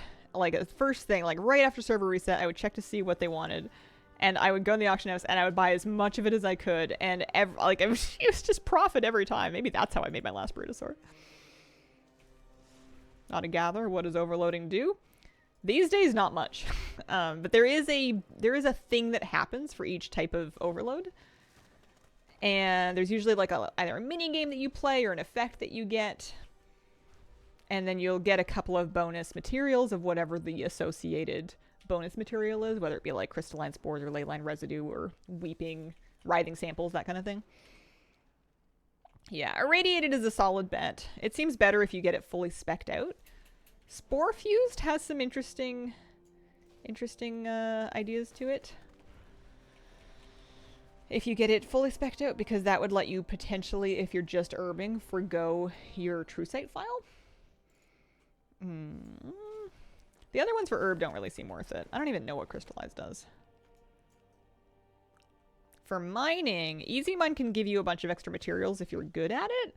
I specced all the way into easy mine and I still don't find it really worth it. And at that point, it's just kind of what material would you like? What sort of thing do you want? You can get cloth if you do the webbed ones and stomp on the spiders. You can get writhing samples if you do the weeping ones and you kill the mob. Skip easy mine's so not worth it. Yeah, they kind of feel just like bait designed to kill bots and multi-boxers. Which is fine. I'm not against that. Yeah, you overload a spore fused and you pick the odd herb out, like batches of herbs will spawn, and you just pick the one that doesn't match, and you'll get a couple of nodes in a row that way. There is apparently some kind of a buff you get from doing all this. I don't know. Haven't found a single blood pool. Somebody must be fishing them out. Hope you and chat are having a great day. Thank you, G-King.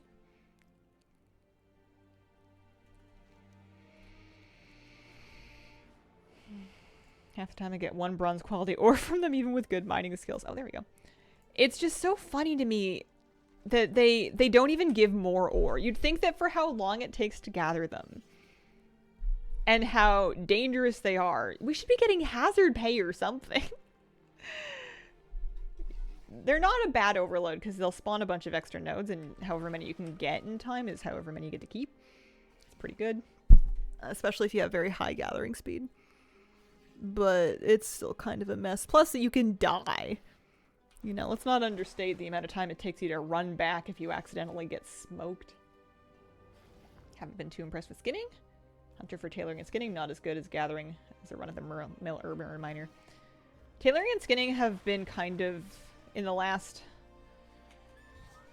handful of expansions, The value gets driven down by people giga farming them in groups, especially like 2x4 groups.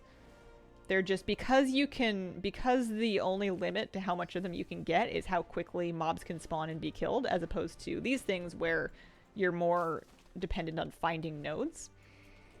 They're always going to have their value tanked by however many people are willing to brute force them out of the game. It's not hard to find nodes, and I never really seem to run out of them, but values for those things tend to, especially later in the expansion, fall pretty substantially. What is your opinion on using the warband to send mats to servers where you can make more money on them?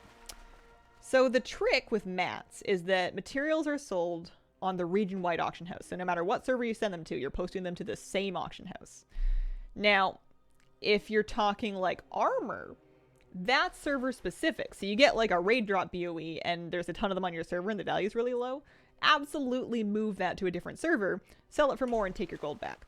But anything that is region-wide, so materials, enchants, reagents, those aren't gonna, it doesn't matter where you post them because they're all using the same region-wide auction house anyway. Battle pets are server specific, and people have been moving pets across servers for a long time to sell them. That's a good one. What else? Actually, maybe not enchants. Did I buy a cheaper enchant somewhere else? I might have done. Or maybe I bought a cheaper profession tool. I forget the details. I'm pretty sure enchants are region-wide. Anyway. There's no sense in moving, like, herbs. It's going to be the same price.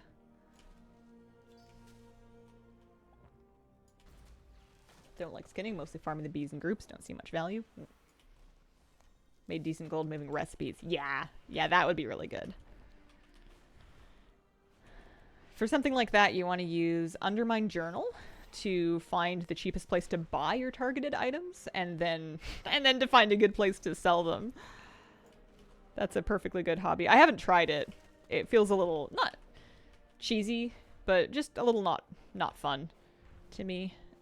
I like to maintain some semblance of pretending that I'm a real character in the game, and abusing server markets it's a valid thing to do. You're doing a great community service by moving things to servers where they're needed, but it's just not my ball game. What do you think of Classic coming around again? That sounds like fun. I didn't realize it was so soon. Flappy was asking me if I was going to go back in hardcore, and I'm like, yeah, maybe, that sounds fun. And he was like, yeah, cool, because it's like next week, and I'm like, what? I don't know exactly when it is, but it's like, I in my brain, I had it cataloged as sometime next year, and it's like really soon. This green circle is an add-on called Farm Hut. Undermine Exchange. Is that not what I said? Pardon me. Undermine Exchange. I think if you search Orbos Exchange, they'll still redirect you, though. I tried playing Mass Effect. It made me wildly motion sick, and I stopped. It was a big fat waste of money. I can't play games like that, usually. The Cobus encroach on Velhand's claim. This is Farm Hut. Farm Hut is this add-on. Can't keep up with more than one WoW with how fast they're releasing content. I heard that there was a group of people that had been playing hardcore and working together and gearing up and leveling up to try to do hardcore raids. And they were just about to start raiding when they announced that they were doing a fresh reset. And they just all went. Oh, man.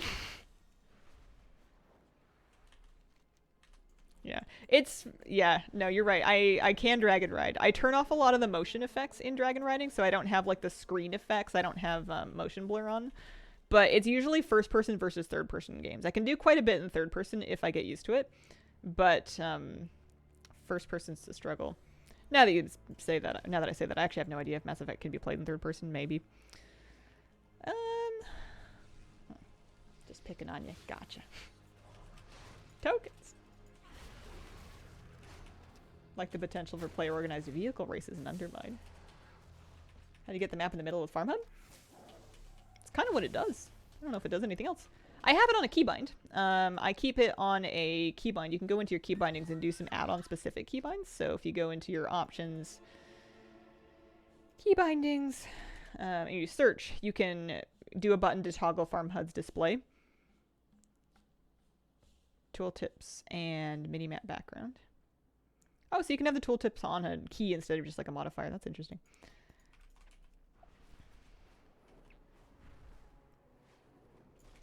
The lamplighters are stretched thin.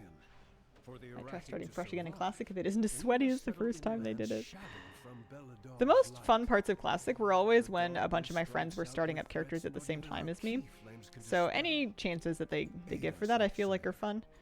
But if it's really that soon, then I don't know. I've got gold to make, man. I got tokens to save up for. There's a Brutosaur that needs buying. Here looks cozy and cute. Yeah. Comfy girl. Dragon riding on beta made me so ill, and I was so scared that I basically wouldn't be able to play Dragonflight, or that it would be like I would be at a big disadvantage in Dragonflight because I wouldn't be able to dragon ride. And as it turned out, once I got my settings squared away, when it came out, I never managed to square with it when it was in beta. But it's something to do with the frame rate or the refresh rate or something of beta clients versus release. I don't know what it is, but they always make me more ill before they come out. And then when it comes out, it's usually fine.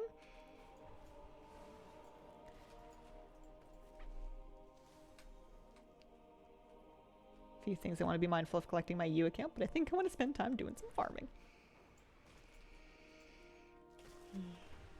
Is it strange that I hope the WoW houses have a backyard so our pets can run freely? No, I think that's a pretty common hope. Some outdoor space for like yard stable. I want a koi pond for no other reason than I want like an actual koi pond, and I'm probably never gonna have one. And I visit koi ponds at like gardens and stuff when I'm going to them, but you know, I would love to have a digital fish pond. That would be really cool. Some Sarasa comments. Hope we get nice houses.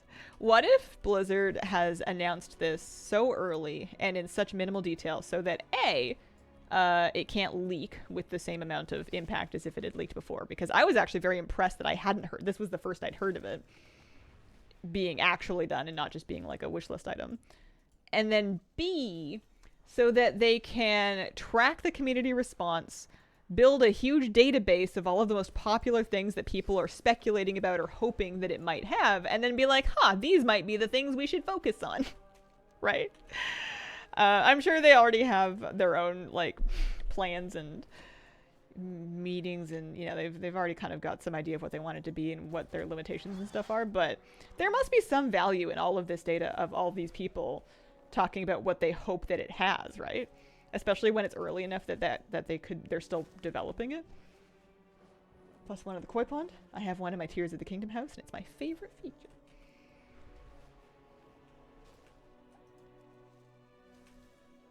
Will it be Garrisons 2.0? Wait and find out. Next expansion. I was trying to do like a TV announcer thing, but it just came off as snarky. I'm sorry. I don't think I nailed the tone. Not sure if they'll do it like Final Fantasy 14. Yeah, no. I would be so surprised and disappointed if they had a finite supply of houses. That doesn't seem like a very WoW thing to do. They wouldn't do me like that. They wouldn't betray me like that, right? Yeah, I don't think it's going to be limited. I think that everybody's going to be able to have one. Hopeful that horde houses won't just be tents on poles like garrisons. A koi pond? Hope it won't be a load of crap. This is a little bit of a stretch there. Oh, carp. Okay, that's better. I was thinking, I see where you're going, but crab's a pretty far stretch from a koi pond. Maybe there's freshwater crabs for it. Hope they aren't a gold sink. I'm curious to see if they end up being... I'm alright with some features, or some parts of it being a gold sink. Like maybe you can, I don't know, give yourself like a really fancy fence or something with gold. As long as it's like just cosmetic variants that are gold sinks and not like the entire feature. Like with the Warband Bank where like big chunks of the functionality are gold sink based. Not that that really bothered me that much. I just never bought all of it. Oh, yeah. Might be like Club Penguin. Koi Pond 1 million gold. I would do gold making streams with that as my title for like months. I would be so stoked. That would make my content slate for like ages. Hazel needs a koi pond.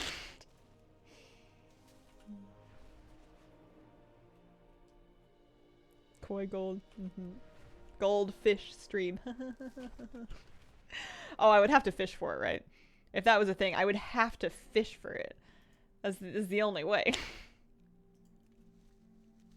What if there was a gold sink goldfish and I could fish for gold to make my gold sink goldfish gold? How much wood could a woodchuck chuck if a woodchuck could chuck wood? I have played Animal Crossing. I love New Horizons very much. I actually, it's a bit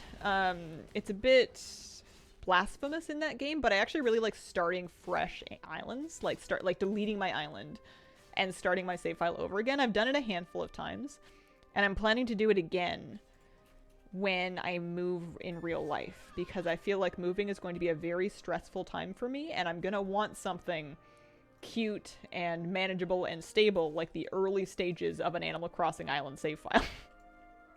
So I'm planning to nuke my island at that time. An actual golden sink you can buy for your house. Oh my gosh, a literal gold sink. That's actually hilarious. Wish there was a way to save our islands. Yeah, I mean, I can take like screenshots to memorialize what I've done in each individual one. I mainly make them the same way. I don't do too much different every time I play. I just like meeting a new batch of villagers and playing with a new island layout and kind of starting with like a fresh museum. I never finish the museum, but I usually get pretty close. And having done it a few times, I've kind of come to grips with which parts of the game are fun for me and which parts of the game I don't need to worry about. I don't stress about trying to get like every holiday recipe every holiday anymore in that game. I'll just kind of log on for a bit, talk to the people, get some cute furniture, put it in my house, that kind of thing. Dream addresses so you can at least go back and visit. Oh, that's a good idea. Should do that before I nuke my current island. I don't think it has anything too crazy. My last one had like a whole like Japanese spa. I had like an onsen, and I had like a store for plants. I had like a garden center, and this one I've just done gardens, really, just big fountains. But yeah, I've just I just delete mine. I've just learned to let go. I'm trying to just catch up on my seeds. I had quite a few of them. I don't know if this is really worth it from a per hour standpoint.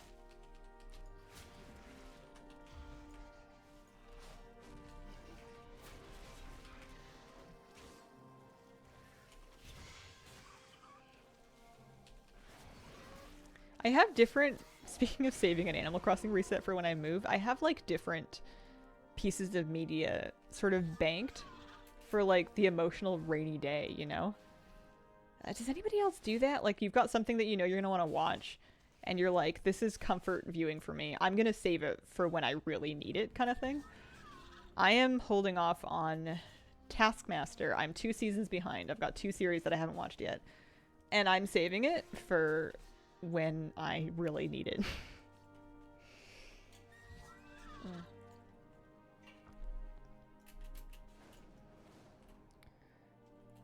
Because that day is going to come and we're gonna need some help.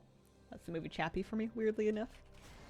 Oh, I love Lucy and Supernatural. It used to be Friends for me, but Friends doesn't work anymore because that just makes me sad now too. I have not watched Abbott Elementary. Did the Taskmaster live experience in London last weekend? It was really good. Oh, cool.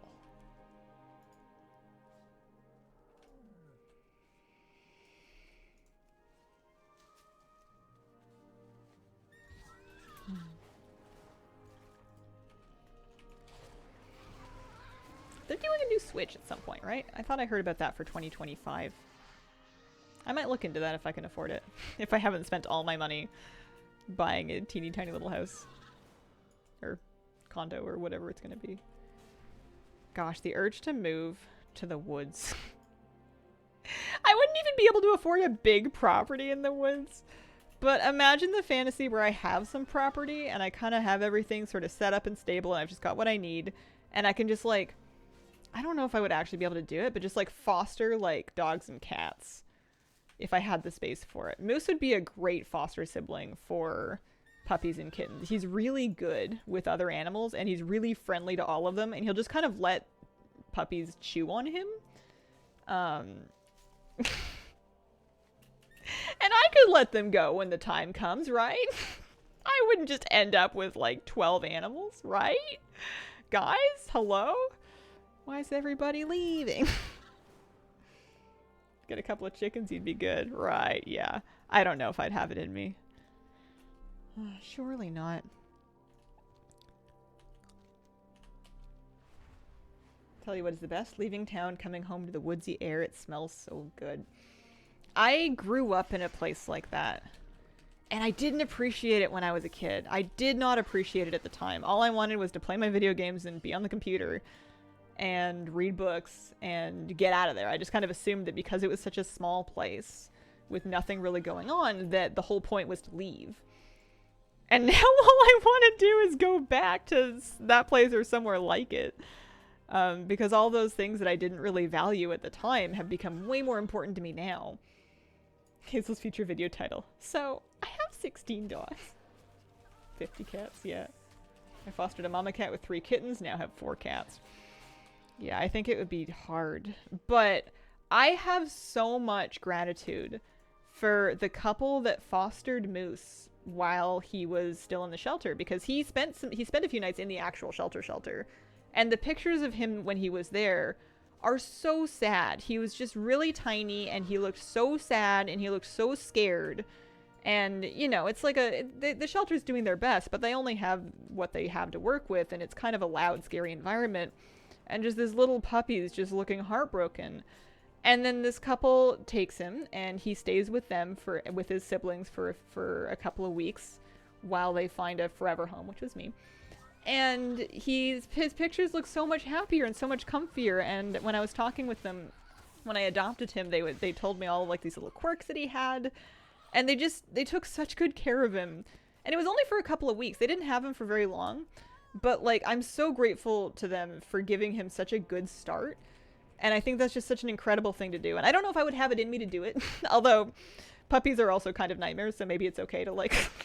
let them, you know, you raise it for a little bit and then you're like, all right, see ya, you're somebody else's problem now. Good luck. Have fun. He bites. I have so much gratitude for them. And,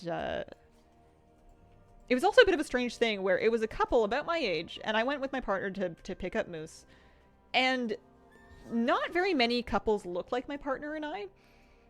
And this couple did. It was like, it was weird. Like the woman looked quite a bit like me and the man looked quite a bit like my partner. And it was just so bizarre to see like our alternate universe doppelgangers. We fostered earlier this year and I'm still devastated months later. Oh man. Are we expecting housing to be tied to gold? People are speculating all kinds of things. We just don't know.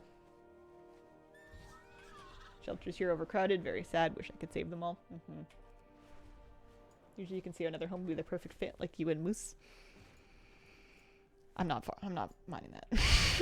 That one can stay in the ground.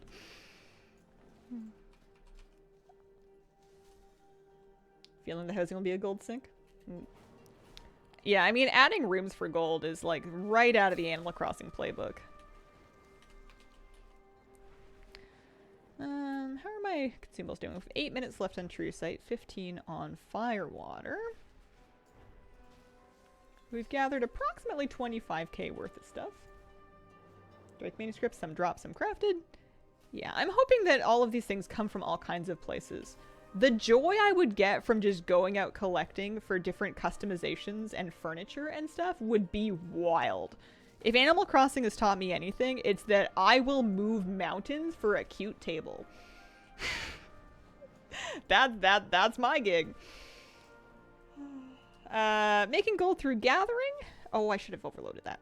And also crafting. alchemy, enchanting, and then this is kind of a herbing, mining, fishing kind of situation. So I crafted some stuff earlier, The and now Cobus more. dare to attack our veneration grounds. Make them regret it. Will upgrades be gated behind another gimmick currency? Would you rather it be a currency, or would you rather it be an RNG drop? No currency, it either drops or you kill it another 200 times. Terraform any island for a nice tablecloth. Are you after any of the Mountain Dew cosmetics? Not American, know someone visiting there bought a ton of Doritos. I wasn't planning on it. I don't really know how it works if you're trying to like cheat and get it when you're not American. I don't know how much deception is required. I wasn't too fussed about it. Liberty Bell, thank you very much for the 33-month resub. Hi Hazel, Miss Kira, Lucy, and chat. So excited for player housing. Woo! It's like the thing that I've wanted most for the longest time in WoW. We have to wait, but that'll be okay. It'll go fast, right? Right, guys? You need someone from the US to give you the codes once they redeem them. Are they able to redeem them multiple times to get extra codes, or does it have to be somebody that's decided not to redeem them for themselves, but to still do the thing? I don't know if there's any, like, address locking or anything. They can redeem multiple times. Oh, okay. Well, if there's any extra codes flying around, I wouldn't say no. But I'm not dying. Guildy did it for me. 6 bikes for friends. It just emails you the code. One of the few that was happy with Garrisons. I liked a lot of things about them. They weren't perfect, but I had fun. I should probably use another file before I forget and it runs out.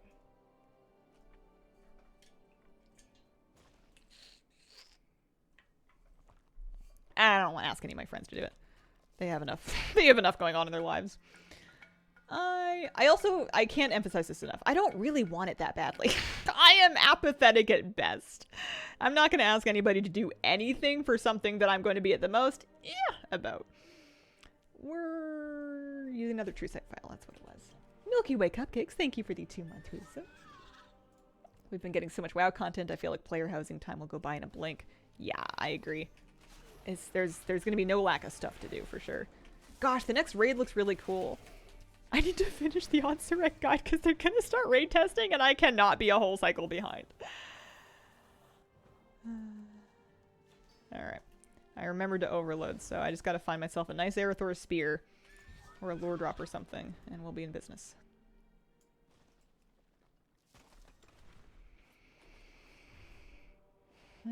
That's easy, mine. That's a trap.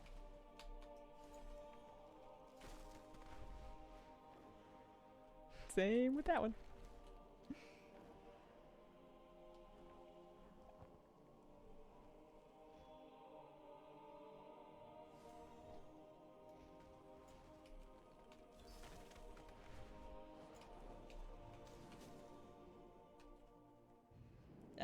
Gathering until you can buy the bruto? Pretty much, more or less.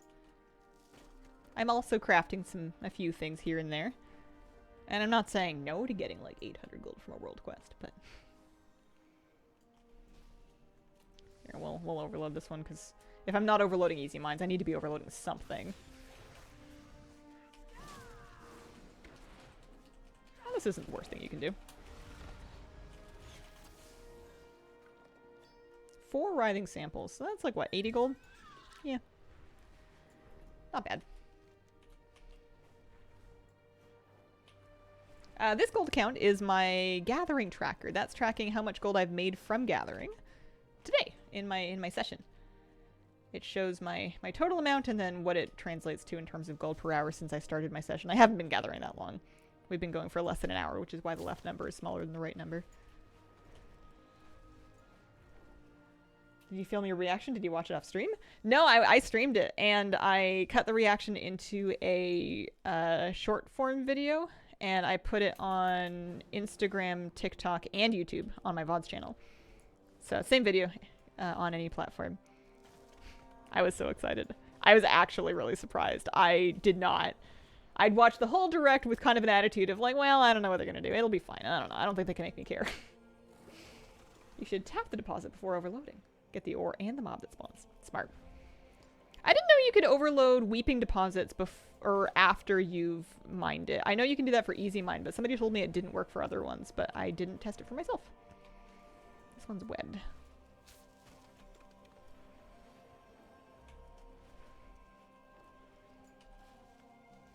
I was really lucky that they did the direct while I was streaming. I don't know if I would have arranged an extra stream if it hadn't already fallen within my stream time slot, but it was like smack in the middle of my Wednesday stream.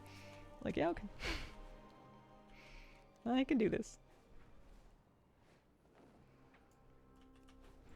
This add-on is called Farm HUD. I gotta bring my Farm HUD button back. I used to have a chat command for it, and I think I deleted it. Make a new command. And inspire the Arathi's valor. Remind them of the strength Should really make a double gather. It's pretty fun. It gets old if you do it for too long, but it's really quite good, solid gold. Even now, obviously it was better at first, earlier in the expansion, but even now it's quite good. I need to overload something. Or not overload, I need to duplicate something. Complicate? That is close to another word that we don't want to say. We need to duplicate something else. And we're running out of time to do it in.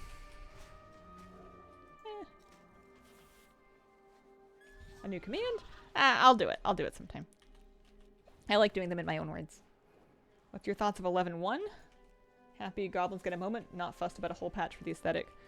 I'm actually really excited about it because even though it's not my #1 aesthetic, it's so different from what we've had and it's really fun. I love gorgeous ethereal gardens and waterfalls and we've had a lot of them in Dragonflight and then in like the upper zone here. I love the trees and the crystal and like everything we've got going on in here. I like the cathedrals, but it's just the goblin stuff is just so wacky and funny. And I think it would be too much for me to have a whole expansion of it, but for a patch, I think it's just the thing. I'm really excited. I think it'll be a great change of pace.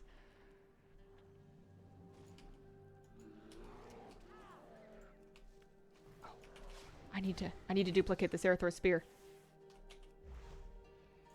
It's really important.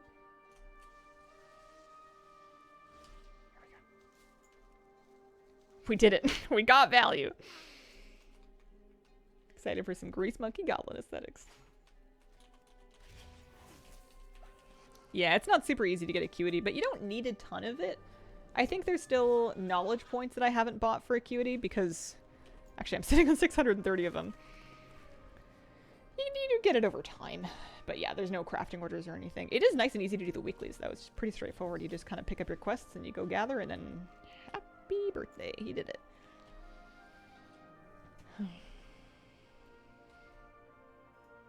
We need a fun place to hang out. Goblin Vices hopefully means a casino and all that as well. Gosh, I can't wait to be just street racing. That's so funny.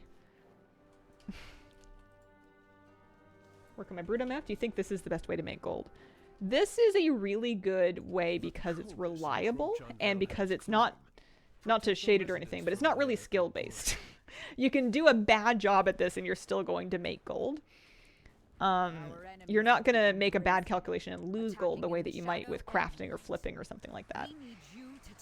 I don't have the patience personally to do just one thing for an entire gold making goal. I get bored. So I like to mix and match different strategies. So for me, crafting and gathering together is the way to go. But I know people that have done it solely through the double gathering, and they've got it already.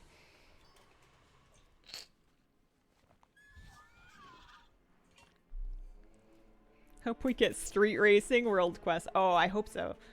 Betcha we will. I mean, if we have dragon racing, I don't see why we can't have street racing. 5 minutes left in Firewater.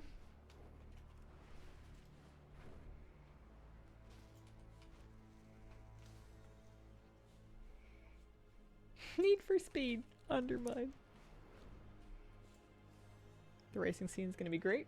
Hopefully. Ideally. I would have been skeptical before Dragonflight, before they came out with dragon riding. But I feel I have a lot of faith in them to get it right. I think they'll they'll make it fun. I also like the sound of being able to customize my movement and be able to trade off things like speed for traction. I'm probably going to need to down speed for a little extra control. That is what I have found to be true for me whenever I'm playing Mario Kart, is I need something that I can drive, because otherwise I'm just going off the cliff and then I'm definitely not going to win anything. If I want to get my solid 5th place, which is as good as we're getting, I need something that I can steer. I want to become the DK, the Drift King. Ladders are stretched thin. For the Arathi to survive, we must settle in lands shadowed from Made me think of the Beladar's barrel light. racing world quest in Shadowlands. The darkness strikes out with threats not even our key flames can dispel. Aid us, outsider. Yeah, so those are 2 add-ons. This one up here at the top left is Gathering Tracker. And then the green reticle is Farm HUD. 2 separate add-ons. Both listed on my add-ons spreadsheet. Hopefully. It'd be cool if it supported hooking a wheel up to the computer. That would be cool. I would be surprised. That would be a lot. It'd be sick, though. I actually used to really like playing Need for Speed Underground. I had borrowed a copy off a friend for the GameCube, and I kept it for so long that I think she forgot that she had ever owned it. I don't think she played it, and I tried to give it back once, and she was like, you can just keep it. Mind you, I tried to give it back after I'd had it for like 2 years, but I played quite a bit of that actually as a kid. I liked dressing up the cars, and I liked trying to improve my times. I think it helped that I was playing in a bubble. I didn't know anybody else that played or ever play against other people, so I had no concept of whether or not I was doing very well. I think if I had been smoked by other players very early, I would have been discouraged and quit, but because I had no idea whether or not I was doing any good, and there were always computers that I could beat, I was having fun.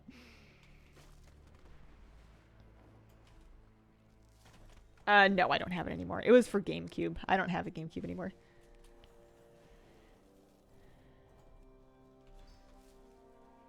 I loved that GameCube, though. That was the console of my childhood. Because I wanted an N64. My friends had it, and my parents were not, like, wildly pro video game. They weren't, like, crazy strict, but nobody was, like, in a hurry to set us up with any of the stuff. So for a while, it was kind of playing at friends' houses, if possible. And then otherwise, I would just play, like, you know, Neopets on the PC during my allotted PC time. And then, but then an aunt actually got us a GameCube for Christmas one year. My parents didn't get it, but a relative did. And I had Legend of Zelda Wind Waker. I had Super Smash Brothers Melee. I had... what else? Some like random things, like a Hobbit game that was quite hard for me. I got a Pokemon game that I really wanted to be like a mainstream Pokemon title, but it was, I don't know, it was a weird one about like stealing Pokemon from bad guys, Coliseum or something. Yeah, Wind Waker was really good.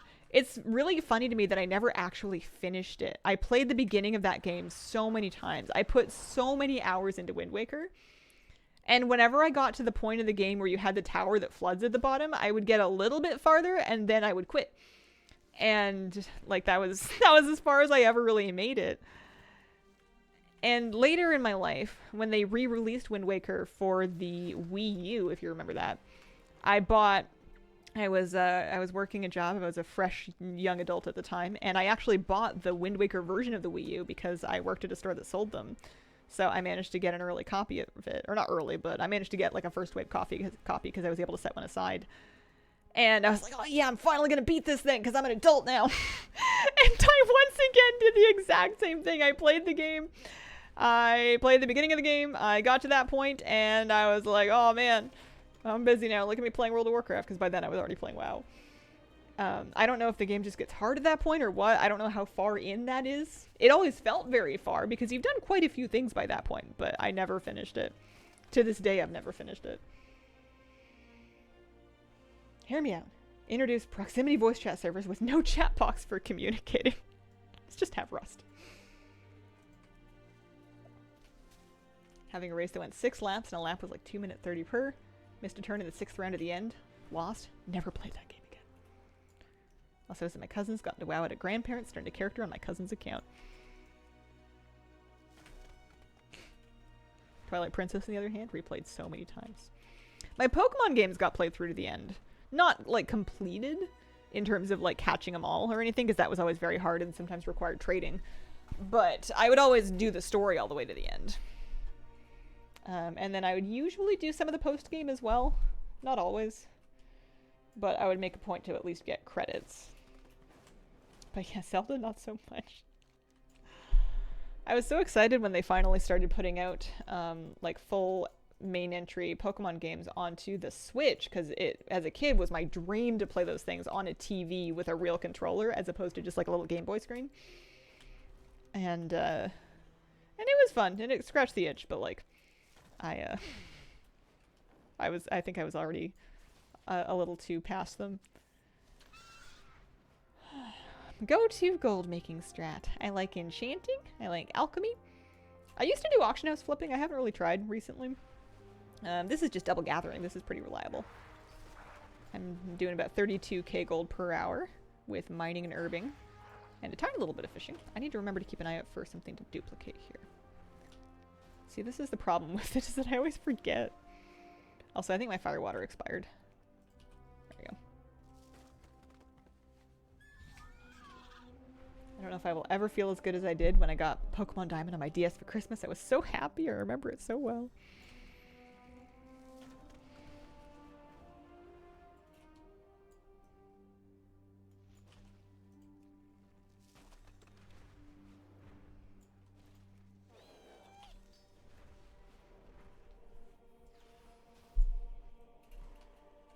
I feel like I can look back on my life and remember each sort of different phase as defined by the video games that I was playing most dominantly at that point in time. Like, I remember, you know, like when I was really little, I had educational PC games. That's what I was allowed to have. And there was one about like identifying different parts of vegetables. There was like a mouse that would solve puzzles around a city. There were some of the Disney tie-in games. And then Neopets was a big deal for me. For a long time, when I was a kid, my allowed computer time went largely to Neopets. Loved that. And when my friends started getting into WoW, which wasn't that long after my Neopets phase, honestly. Like, I was playing Neopets kind of through 12, 13. 13 to 15, I would say, was less about video games and more about anime for me. I had a big anime phase at that time in my life. And then around like 15, 16, my friends start getting into WoW. Or they've been into WoW, but I start like paying attention to them being into WoW. And I wanted to play, but I didn't want to pay a sub fee. I had no credit card. I would be mortified to ask my parents.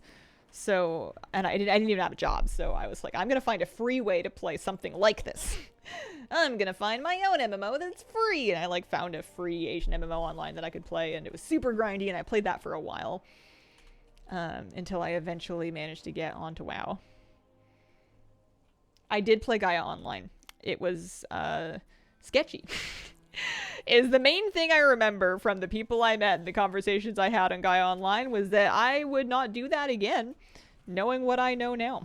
I was not at a great age. It's kind of a Wild West of the internet sort of time. Neopets was a big deal for me as an adult, young adult. Yeah, ages 12 to 15, yeah. Would have been, when was I 12? I don't know, mid-2000s. Webkins for me. Started playing WoW and TBC in 2007 when I was 36. Do that with music too.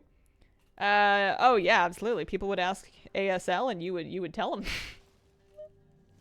Of course, everybody is a 16-year-old girl from California because that's like the coolest thing you can be, but yeah, no, it was that's for all of the efforts to supervise the internet. But I don't think I was on it very long. I remember dressing up the avatar. Not as much fun as Neopets.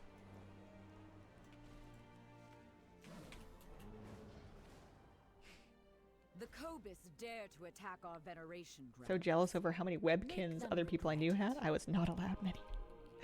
I had a Beanie Baby phase. When I was like, I don't know, 7 through 11, I loved Beanie Babies. And every now and then I would get like $10 in toonies or whatever as allowance, and I would go to this little gift shop in the shopping center that we would go to get groceries, and I would pick out a Beanie Baby. And it would be the coolest thing. I loved those.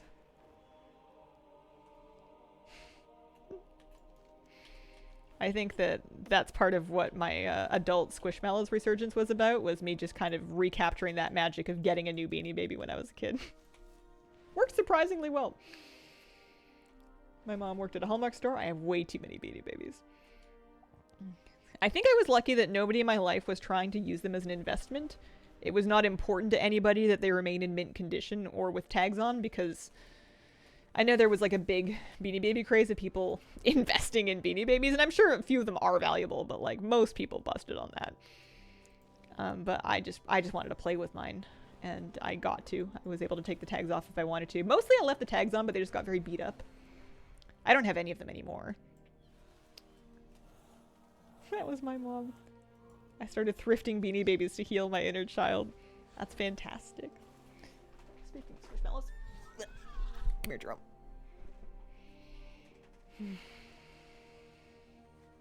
I had a unicorn named Lizzie and a lion named Sheldon. Why do I remember this? I had a dragon. I don't remember. He had shiny wings. I don't remember his name.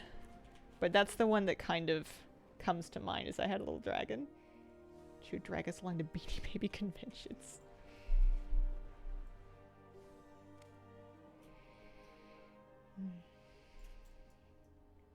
The Cobus encroach on Velhand's claim. Protect the residents. But yeah, from my their favorite thing about aggression. little plushies and stuffed animals like that was taking them with me everywhere. You know, like having like, this is my friend, and my friend is coming to school with me, and even if they have to stay in my backpack, I'll know they're in there.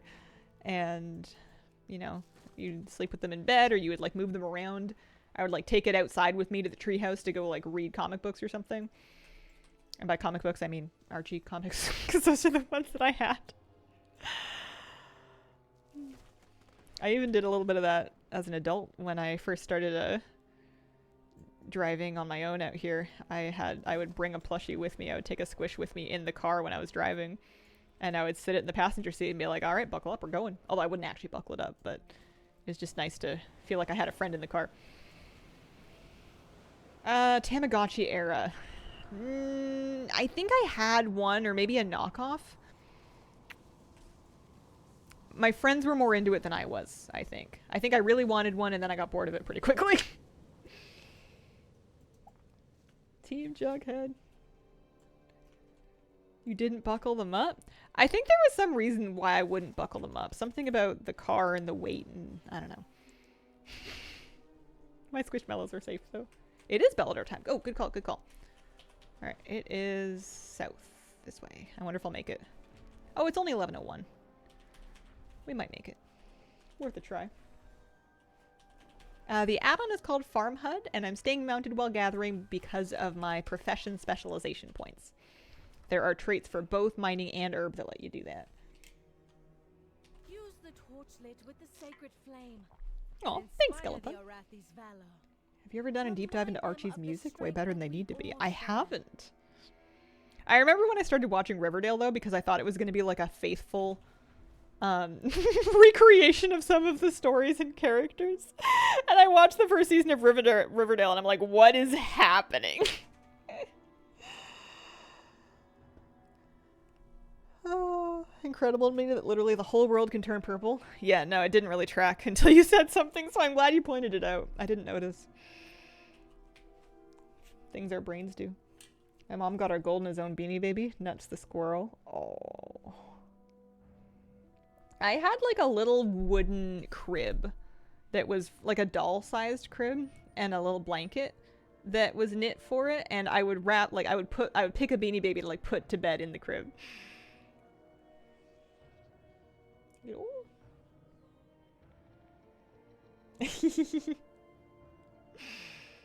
We're never getting him back.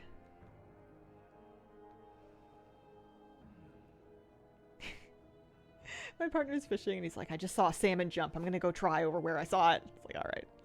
You have fun. I'm jealous. He's never coming home, is he? He's gonna be out there until sunset trying to get that salmon.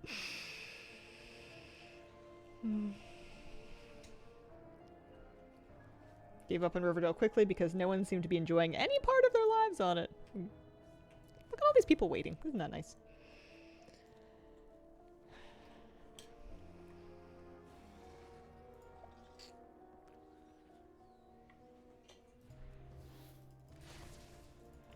Alright, good luck everybody. Maybe today is the day.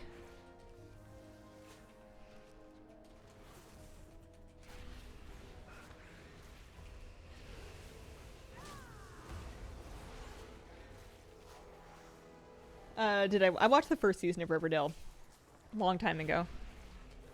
Couldn't take it. Couldn't deal. Just not my kind of thing. I probably would have loved it in an earlier phase of my life. Not because I've outgrown it, but just because my tastes have kind of evolved over time.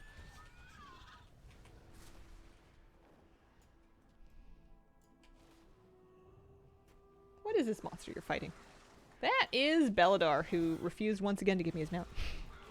It's a rare that spawns in Halifal whenever the crystal changes to purple, and has a chance to drop a mount.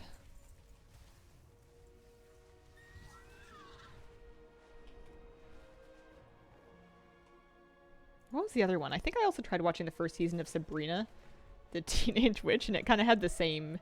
It kind of got the Riverdale treatment. Maybe not quite as heavily, but... I don't know. It was all... Just not quite for me. Got the Belladar mount traded to me in my first attempt today. Oh, congratulations. I've seen people trying to sell them, but I am determined it's going to drop for me.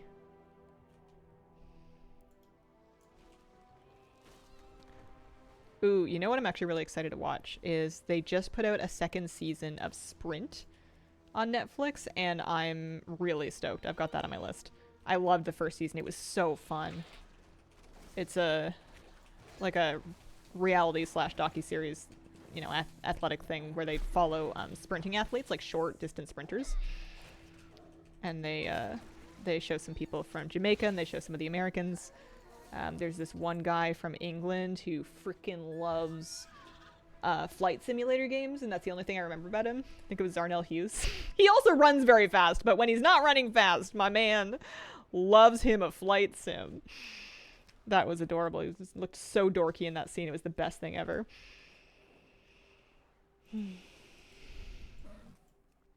This is Farm Hut. Farm Hut. You know what? It's only 11 o'clock. I'm just gonna make a command. Save us a little bit here. Okay. One moment. I think some of them play Magic as well. It's awesome. It's just such a fascinating sport to me because they train so hard and in such specialized ways to do something at like the highest human possible level for like 10 seconds. It's just so condensed. It's so cool. Like the tiniest little mistakes. Like you don't really have time to think. You have to drill everything like deep into your muscle memory, but you also have to not wear out your body because of how peak your condition needs to be in order to win. It's just cool. It's just such a fascinating world that I have nothing to do with. I didn't really mess with track or athletics much when I was younger. Farm HUD.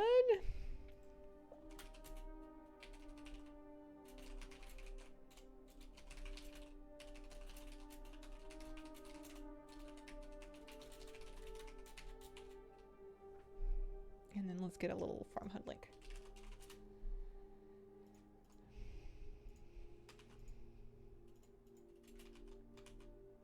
And then in my Stream Deck, I'm gonna give myself a button for it. We can put it over here.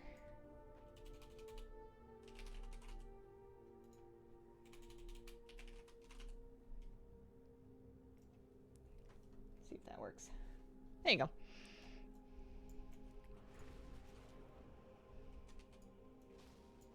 I can make a separate one for Gathering Tracker if it comes to it, but that one doesn't get quite as much attention.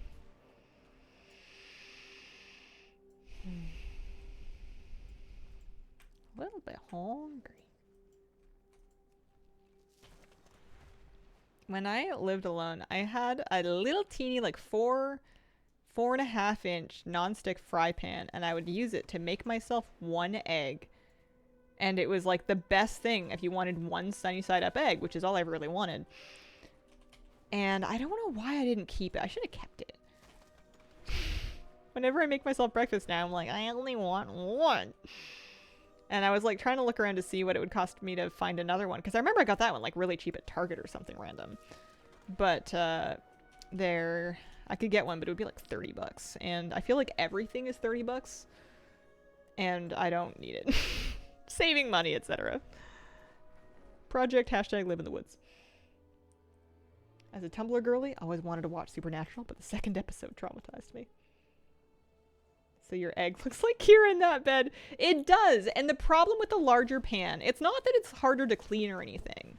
It's really not. But the small pan was really good if I could cover it about having, like, it had a small amount of space in it so it could heat up and cook the top of the egg without me needing to flip the egg. And without me needing to, like, overcook the egg or anything. Like, it made it really easy to do, like, a perfect sunny side up egg. In a way that it's just hard to do in a big pan with just the one egg. Did you ever watch Gossip Girl? I didn't. I had it on my list for a while and then I took it off my list. I don't often watch fiction shows anymore. On occasion I will, but it's not very often that I will. I've turned off a few of them. I would say maybe 3 or 4 out of the last 5 fictional shows that I've tried to watch, I have stopped before I finish them, so I've just kind of given up for the time being. Movies are easier because you just watch it once, maybe twice, and then it's, or like, it takes 1 or 2 sittings and then it's over, but like, shows are a bit tougher. One of those pans, it's exactly 1 egg big. Yeah, I want another one of those, but I don't want to spend 30 bucks on it. At least it wouldn't be big to store, you know. Struggle with movies, attention span's too short. I always feel a little bit crummy if I spend a bunch of time watching a movie that I didn't particularly enjoy, and then doing that will put me off of movies for a little bit, and then I'll just play games instead, or like do cross stitch or something.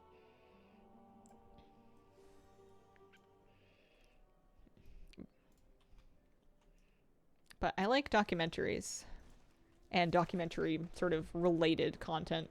There's like a whole genre on Netflix that's kind of halfway between documentary and reality, where they're just kind of profiling actual people doing things. A lot of athletics ones, a lot of sporting ones. I watched a bunch of that. And those are easier for me, and I don't know why. I finished watching the Remarkable Life of Evelyn. I finally got through that. It was very good. I say got through it like it was hard. It wasn't. It was a great watch. I didn't think it was going to make me cry, but they got me at the end. The Cobus dare to attack our veneration grounds. Make them regret it. I really love my escape from reality.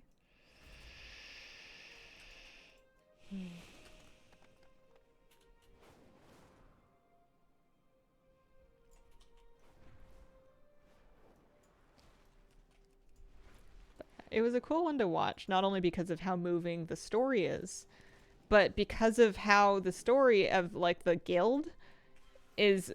It could have been about any guild that I've ever... It's also familiar. It could have been about, like, any guild that I've ever met, you know?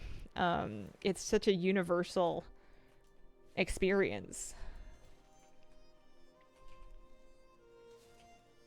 Hazel, missed you at Raid. Hope you had a fun, chill night, memeing and dreaming. Listen. I love you guys. But we are into optional raid season.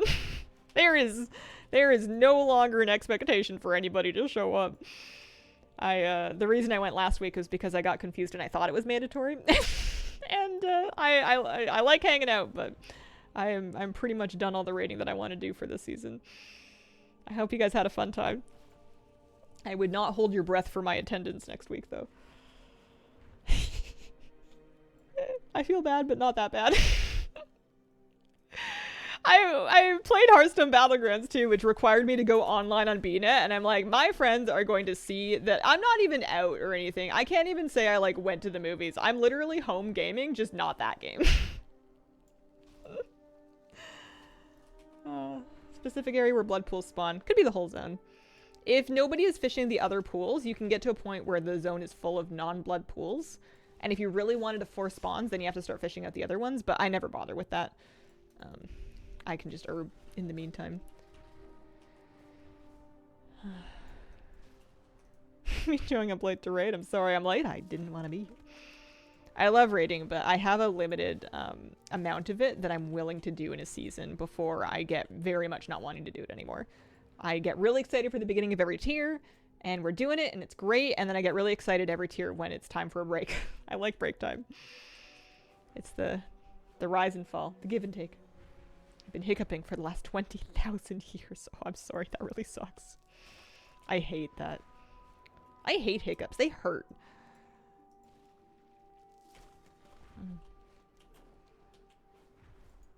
My doggy gets hiccups when he gets too excited about something. It happened like 7 times a day when he was a puppy because he was always excited about everything.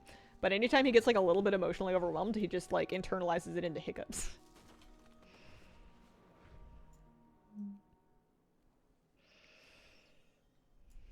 The lamplighters are stretched thin. For the Arathi to survive, we must settle If you wanted a link to it, I have a link ready to go right there. Light. I have been... Oh, hang on. Wait, so we pick it, and then we overload it. Oh, no. No, I had that backwards. I was supposed to overload it, and then I was supposed to use the thing. Oops. I'm gonna get the hang of that eventually.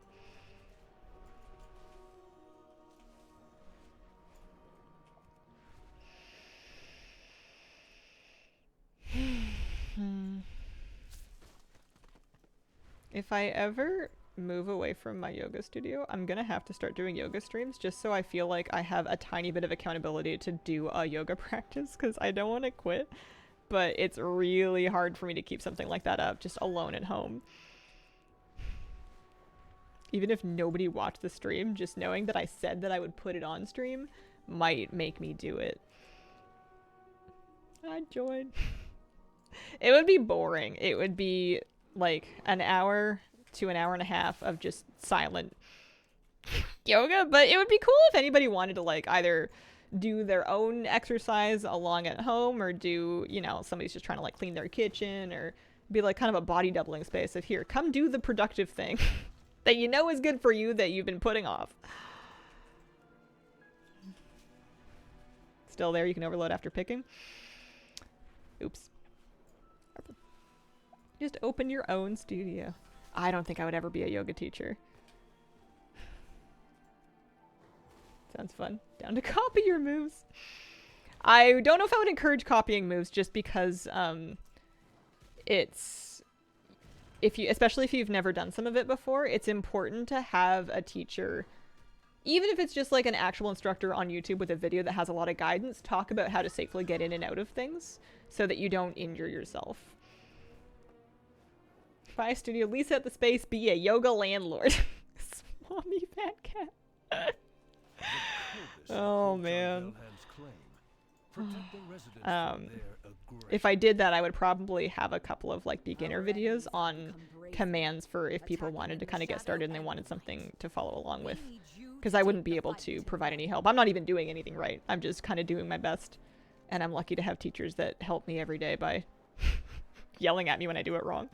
They're not yelling. It's just in my mind, any criticism is yelling. So anytime I get a bunch of corrections, I just think they're picking on me. They're not. They're very nice.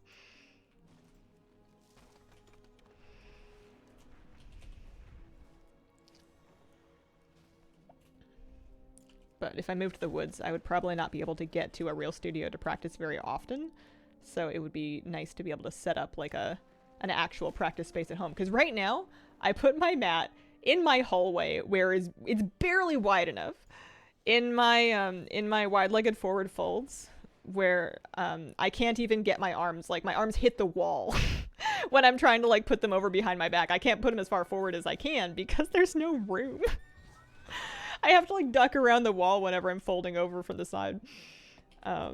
It would not be a great place to set up a camera. It's just not a super huge space. And I have not made the most efficient use of the space either.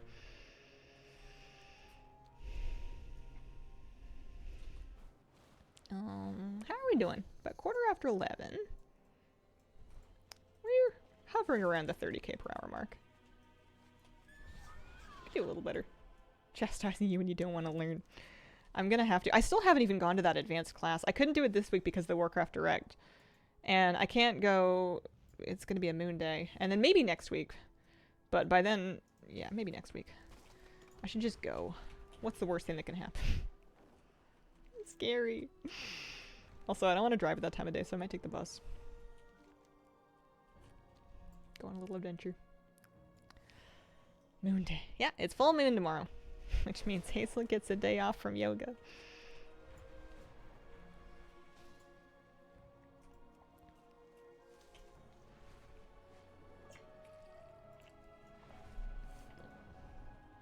It's my favorite tradition because it reminds me of when the full moons are, because sometimes it's really nice to like go look for them. It's beautiful. I love it when the moon just comes up and it's huge. It's like enormous. Especially when they're full. Sometimes it's so big. It looks like you could just touch it. If you take the bus, you can't even ram the gate into the car. You know what the side effect of having damaged my car in that way was? Is now anytime I walk by a car and I see it's kind of scuffed or maybe it's got like a dented bumper or whatever, I'm like, ah, my people. I see you also are driving around a car that's not in mint condition.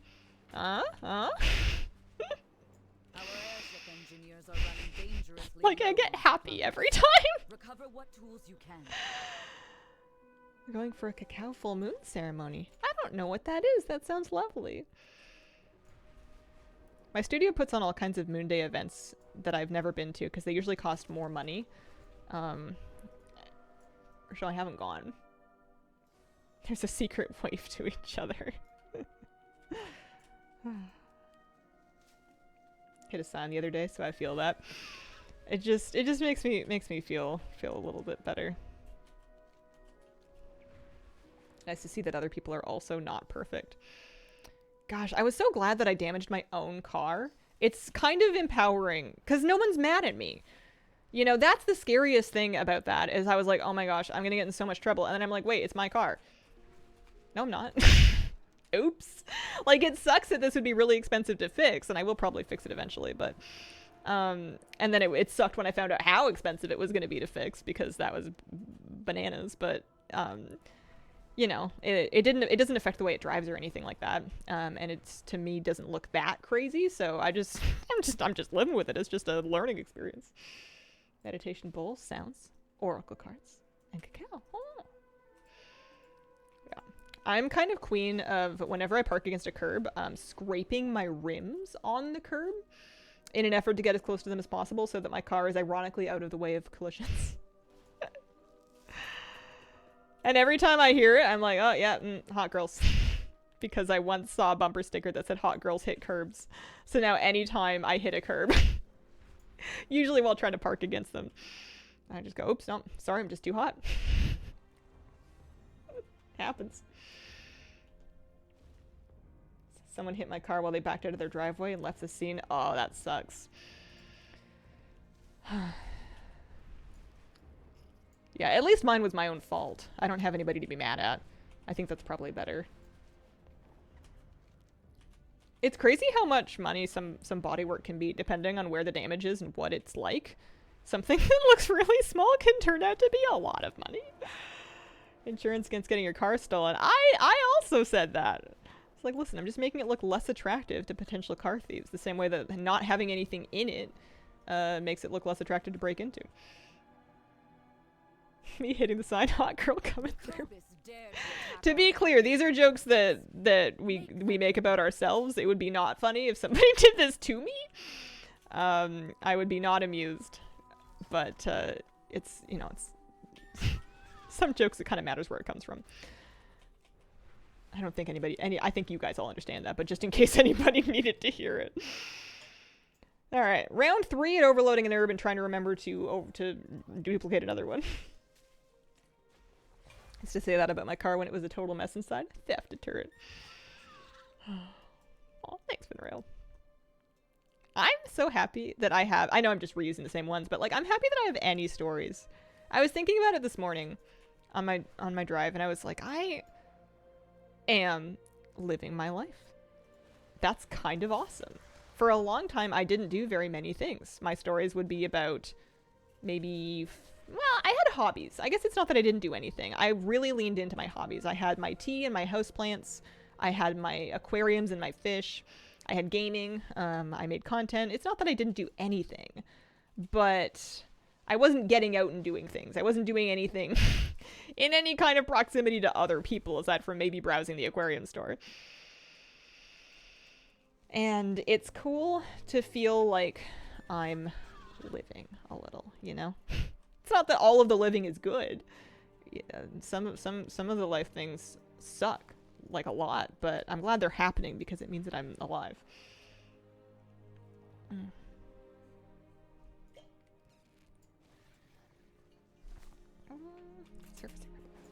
Not a big day for slum sharks. Maybe I should try another zone. Let's mosey on down to Ojka Head and give that another whirl. And back. Welcome back. I look back on my camera roll from kind of my 20s, and all of it is like indoors, you know. I have about 500 pictures of my cat, which I appreciate. I love them all. Those are very important.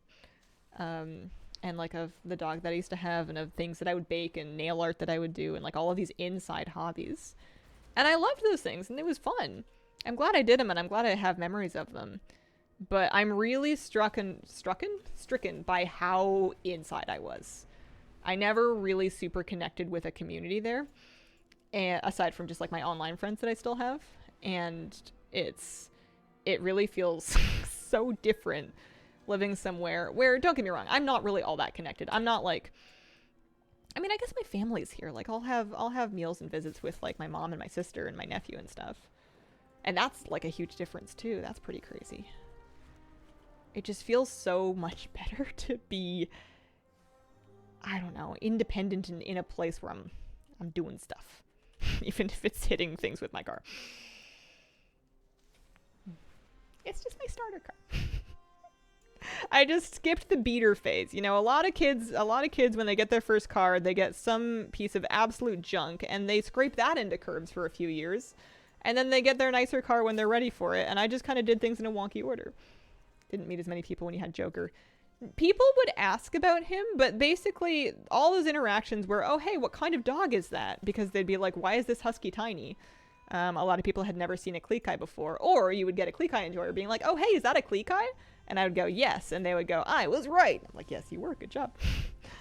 There wasn't really a whole lot of like stopping to chat. And Joker had no interest in other dogs, really. He was very indifferent to other dogs, so he wouldn't want to stop and interact with them. And he was very indifferent to other people. He was pretty aloof when it came to meeting people, so he wouldn't like do the thing that Moose does where he insists that I stop and meet my neighbors. Which is a lot. Sleeping cat. Alaskan, here I'll type it for you. Alaskan Klekai. They are tiny. They are very cute. Basically just like a husky, but very small. All of the neuroticism, half the package. He was a sweet dog. I miss him sometimes. I have pictures of him too. Sleeping cat.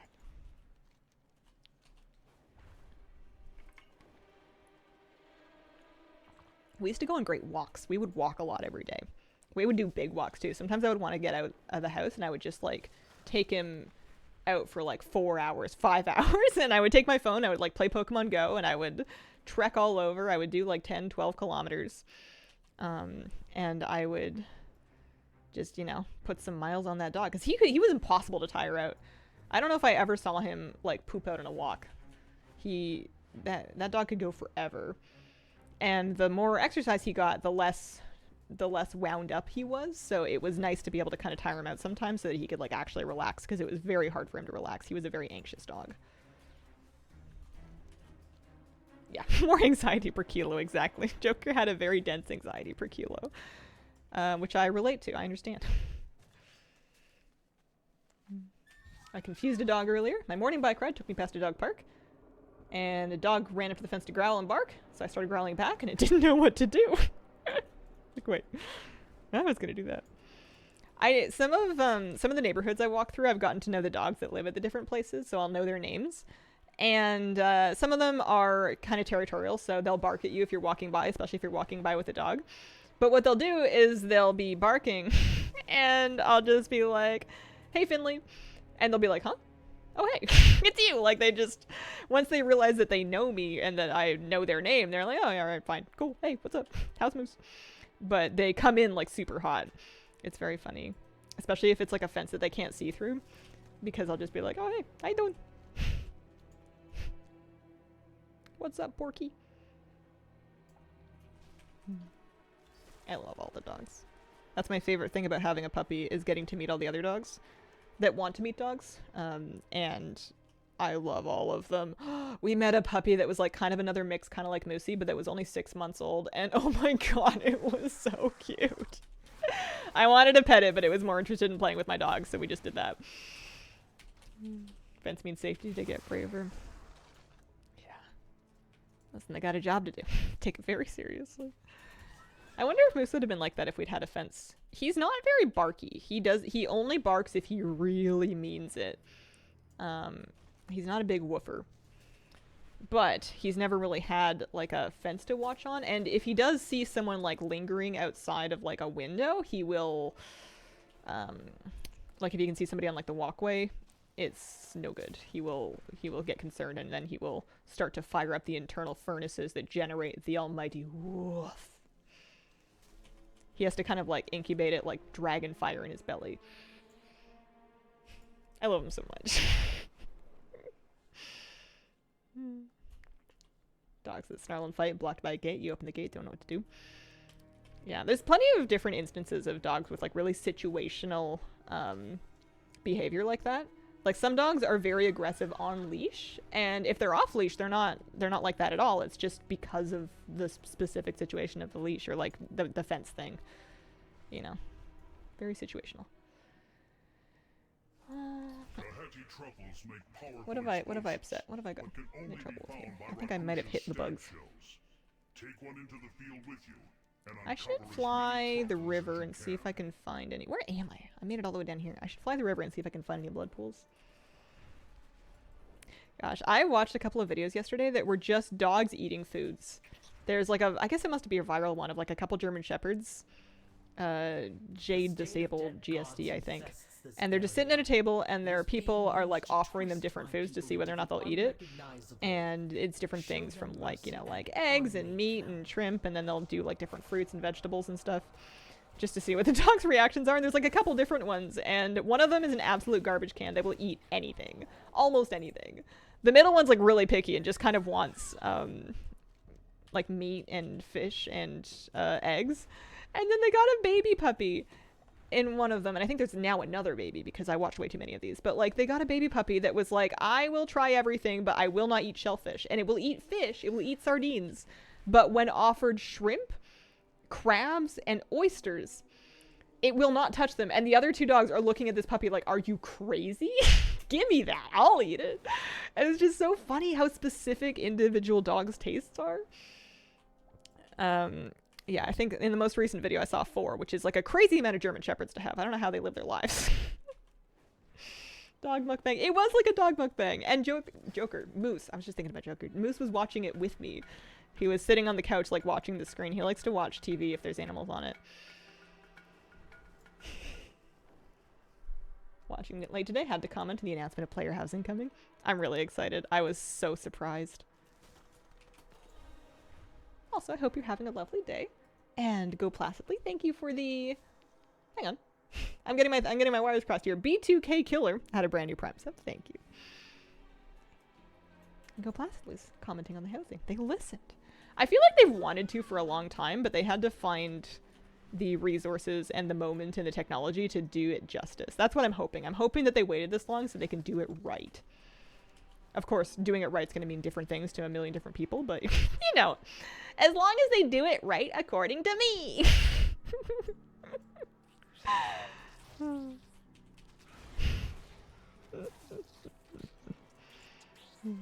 I'm kidding.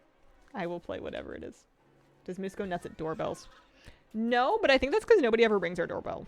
I have one. It's like never been used. He likes bird sounds. He really likes puppy sounds. If I'm watching a dog video with puppies in it and the puppies are kind of doing their little puppy thing, he will pay very rapt attention to that. There's a Korean lady I watch, has 11 cats, and that seems like a perfect number of cats in my opinion. Oh man. Kateria, thank you for the 54-month resub. Hazel just got here. Player housing, finally, thoughts? I'm excited.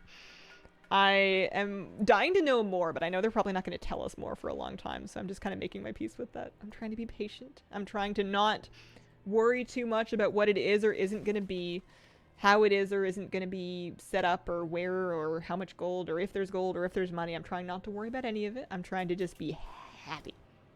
Excited. Woohoo! Can't be patient. I want my Draenei home now! No, there's no details at all. It was a very, very vague announcement. They had to clarify in a tweet that it was in fact housing. Because it was just like a little cinematic about like a WoW character walking into a house pretty much. It's for midnight. It's for the next expansion. So it makes sense that they're not doing like presentations with bullet points yet. It's a bit early for that. You know what, Kobold? You keep your wax. Big ol' tease. Oh man, what if it's just the budget housing that's in Cutthroat Alley and Stormwind? What if there's you move to the Goblin Slums if you really don't want to spend any gold on it, and then there's like different categories.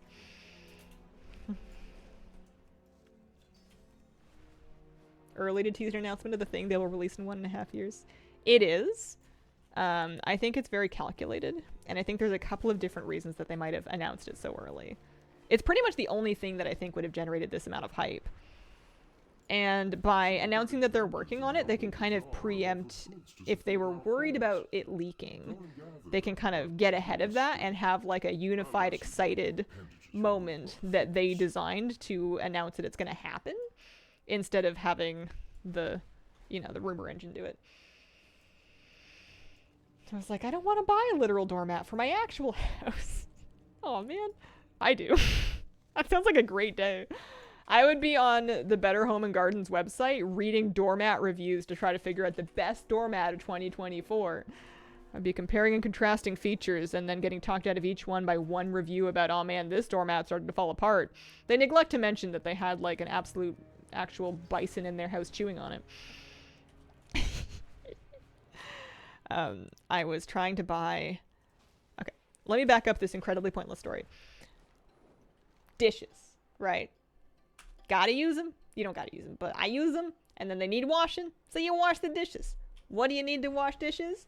Dish soap. I don't know why I'm doing it in this format. I, for a long time, had been refilling an old shampoo bottle. I had a shampoo bottle with like quite a good pump on it, and I was like, I'm just gonna use this for dish soap. So for like a couple of years, I've been dispensing my dish soap out of a old shampoo bottle, and it worked great.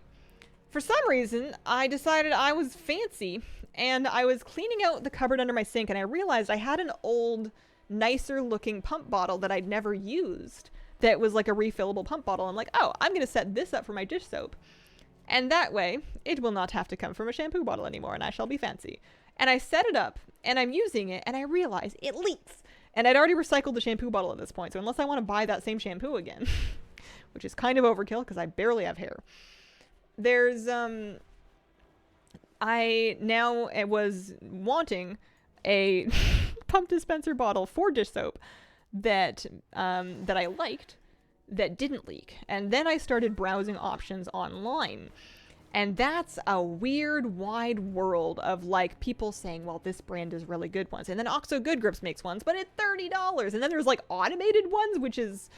I need to talk to you if you have an automated dish soap dispenser, because I just want to know why. Why is it They're battery-powered automated dish soap dispensers. It's a whole market, and I don't understand. Because, I mean, I know my pump bottle leaks, but I'm sure I can hopefully find one that doesn't leak. After reading a bunch of reviews, I'm not so sure anymore. But it's like, it's not, it's not a complicated task for a thing to do. Why are we making it so complicated? So you don't have to touch it with wet hands. Is it going to be mad that it gets wet, though? I feel like a dish soap bottle should be fine to get wet, and then just, it's like in the sink. It's like by the sink, you know? Accessibility. I guess, yeah, if you had like arthritis or something and you couldn't operate the pump, that makes sense. We use a bear-shaped plastic bottle. I like having a pump bottle instead of a squeeze bottle because I don't want to pick the whole thing up every time I'm dispensing dish soap. I like to dispense dish soap really often in tiny little amounts when I'm washing dishes. That's kind of my go-to method. So I like tiny pump, just a little itty bitty bit every time. You've crystallized my shopping process perfectly. Because we can. GF bought one during COVID, still in the box. I mean, maybe I'm missing out. Maybe one day I'll cave and I'll try it and I'll be like, I've been missing out on this all this time. I appreciate the role of electricity in a lot of things, but I feel like there's some places where we're just making things fancier than they need to be. Are we really saving? I guess because for me it's not an accessibility issue. My shampoo bottle never minded that it got wet when I was touching it with my wet dish gloves.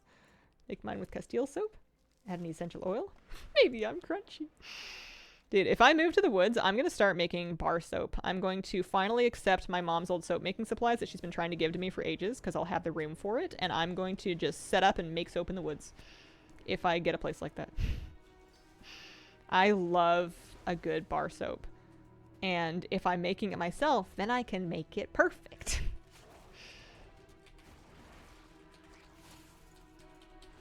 People don't need to buy these things. Cheaper for disabled people then. That's a good point. I didn't think of that. Mushroom hunting in the woods, very fun after a rain. I'm not brave enough to mushroom hunt. I don't trust my ability to. I guess we're in plot. Like, I'll go look for them. I'm just not gonna touch them. House we're trying to buy has a massive jacuzzi style tub. May buy that soap.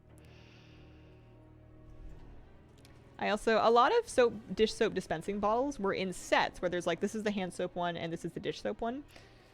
And I understand that dish soap's really harsh in your hands, especially if you buy dirt cheap dish soap like I do.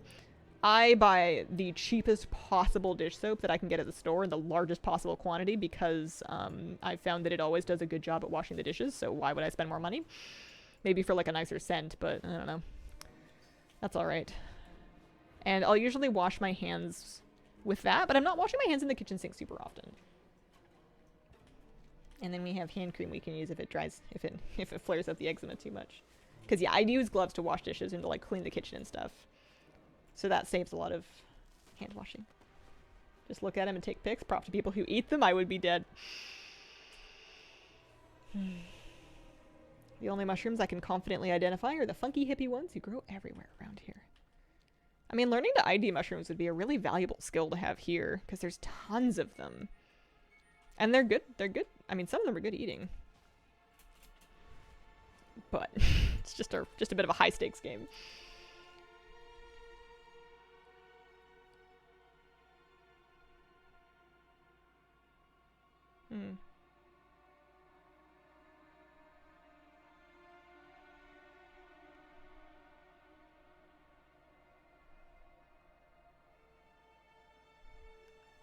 Yoga stream when?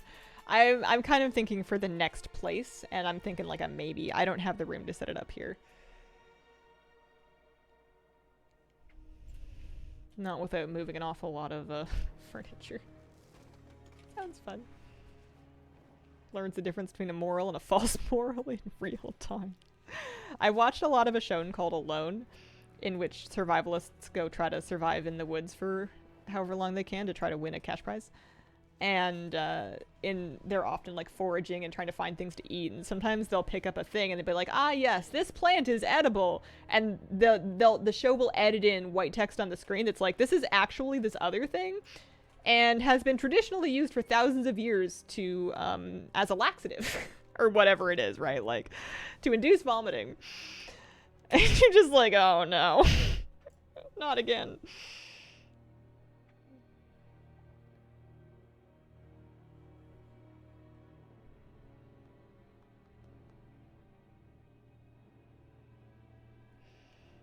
I only know about morals because of Stardew Valley.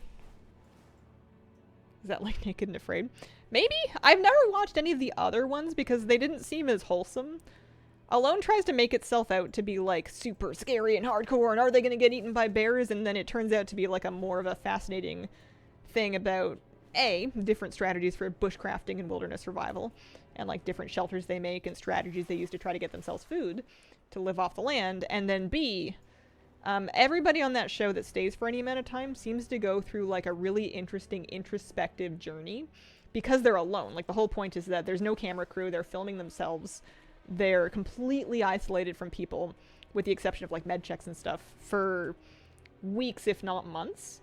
And apparently, being alone in the woods that long with your thoughts does a real number on you and makes you really evaluate all the sticky parts of your life and your past. And they'll often talk about it to the camera.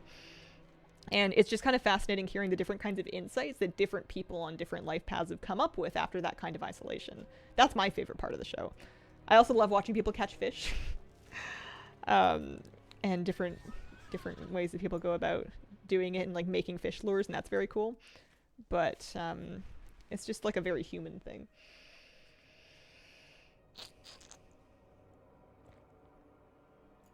I watched one season of Alone, felt like, well, I've watched one, probably seen them all. That is pretty much true. They are very much alike.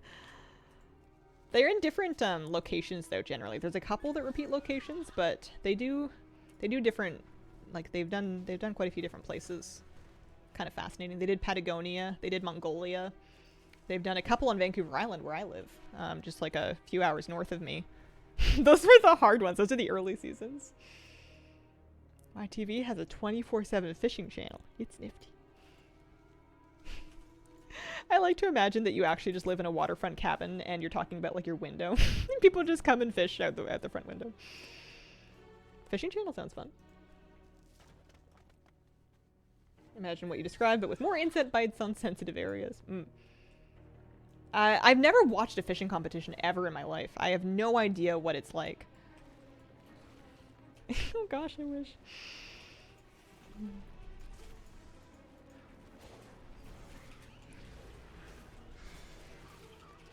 I like watching people fish almost as much as I like fishing.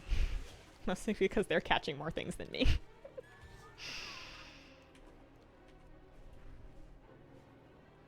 We got some, now that we're back to ocean fishing, we actually, for the winter season, we got some hand-throwable crab traps so we can try crabbing. I haven't tried it yet, but at some point we're going to give that a whirl and see if we can catch some keepable Dungeness or red rock crab while we're, like, from the areas while we're fishing. People do it. I've seen it done from shore. You'd love crabbing in Florida. If I ever went back to Florida, I would want to do more of like a naturey thing, like do a fishing charter or something, like a fishing tour. I'd love to see, not for fishing specifically, but just the Everglades. I've seen it on a couple of like national park shows, and I think it's just so beautiful. Do you ever get slowdowns in Raid? Other people do. That sounds spoiled to me.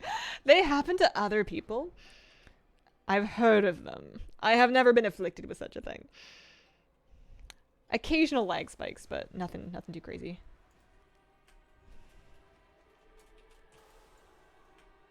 I was born in Wisconsin, would love to live lakeside with just a dog and a cat. That's like the dream. Florida has stone crabs. Oh, I've never heard of that. That's crazy. Gold per hour not as good in Ochkahet as it was in Hellofall.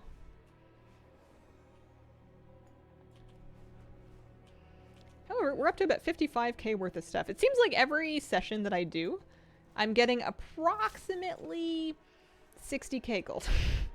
I'm gathering for about 2 hours, we scrape about 60k, and then we call it good because that's about all I can do. Until I get bored or antsy or just need to move.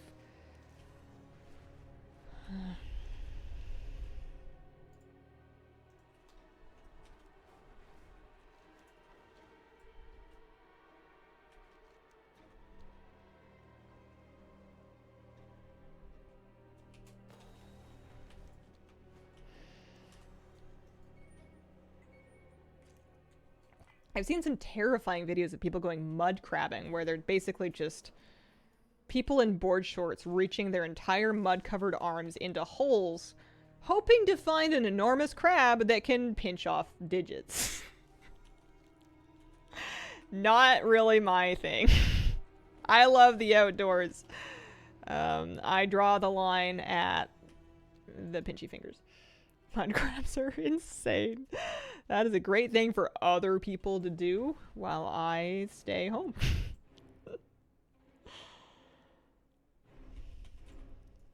Sounds worse than noodling. Yeah.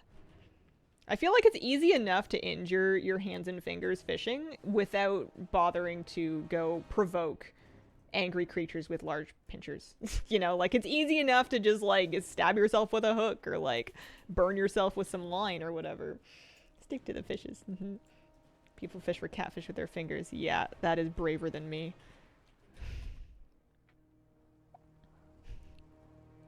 I've told this story before, but it's so embarrassing.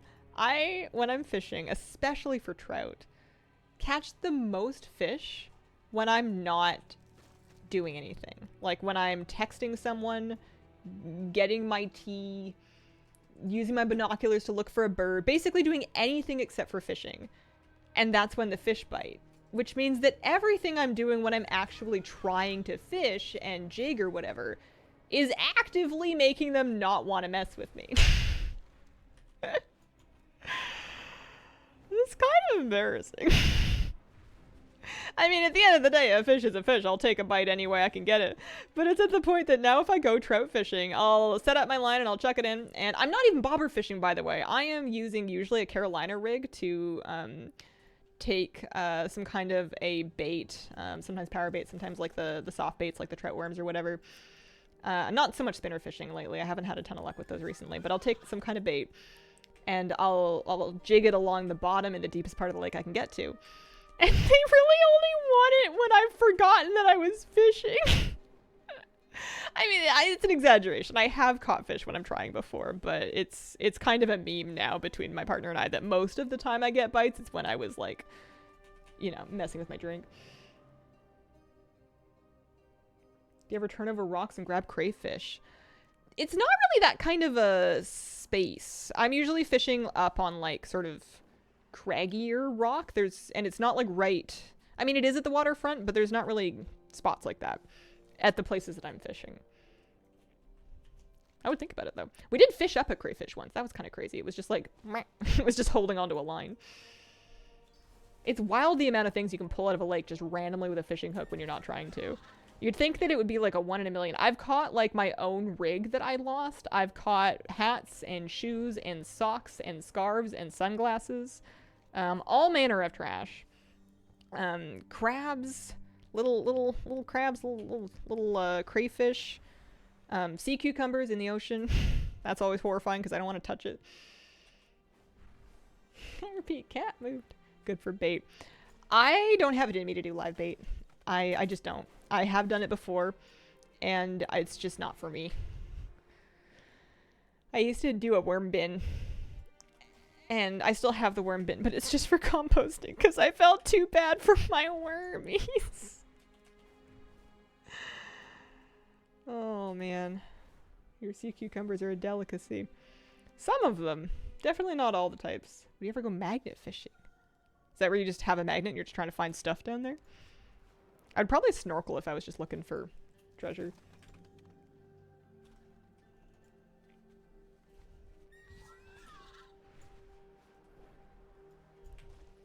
Once a frog jumped into our bucket. I have a video of it somewhere. We used to go fishing with just like a bucket, and we would use the bucket to kind of hold water to help clean and bleed fish into, so we didn't have to make a huge mess on the rocks and like attract a bunch of animals while we were fishing. And so I just had a bucket with water on it kind of by where I was fishing, and a frog just like jumps into the bucket. Here, I have to leave soon, but I'm gonna see if I can find this. We're at about 55k. I don't know if I'm gonna make 60k. Gosh, when was it? It was 2 summers ago, so it would have been probably 2020. I don't know, summer of 22 maybe? The harvesters work the land with the strength of I have it set up so all of my phone photos and videos sync to my PC, which is kind of awesome whenever I want to just like show something on stream. Search the surrounding area. That was when I first started fishing. I didn't get into it that long ago. We'll make a garden deep under I got the Azeroth. fishing shirts first because I thought they were really cool, and then I decided that if I had the shirts, I may as well go fishing. You know, all this merch must be good for something. Oh, there he is! I saw him. Hang on, that's my cutthroat trout. I'm gonna pull it up so you can see it. Hang on. Did I scroll too fast?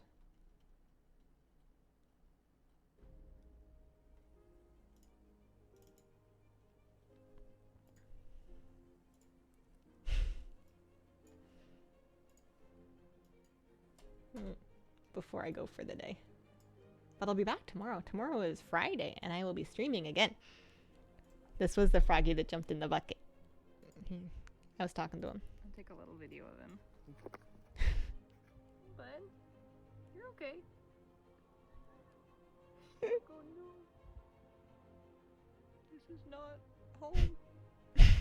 Okay, let's get you back. I put him back like pretty quickly, but the frog was just like, I don't know where I am. I have jumped into a very strange puddle. I love frogs, they're so cute. I mean, that's true of like most animals, but also frogs. Frogs are also cute. How much % swimming speed? I don't know what the odds were of him just jumping into the bucket. He jumped out of the lake, by the way. Like, not, I mean, he must have been on the rock, or he wouldn't have had any flinging power. I don't know.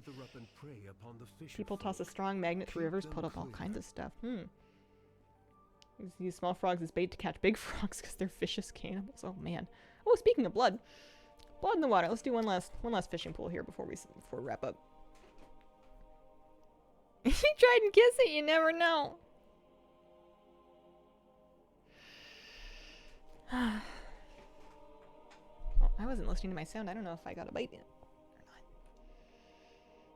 There. Pretty good hit rate on the slum sharks.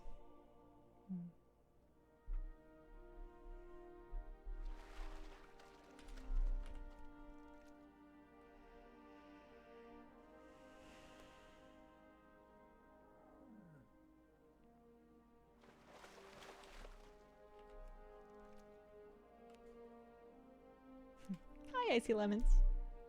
I hope you're having a lovely day.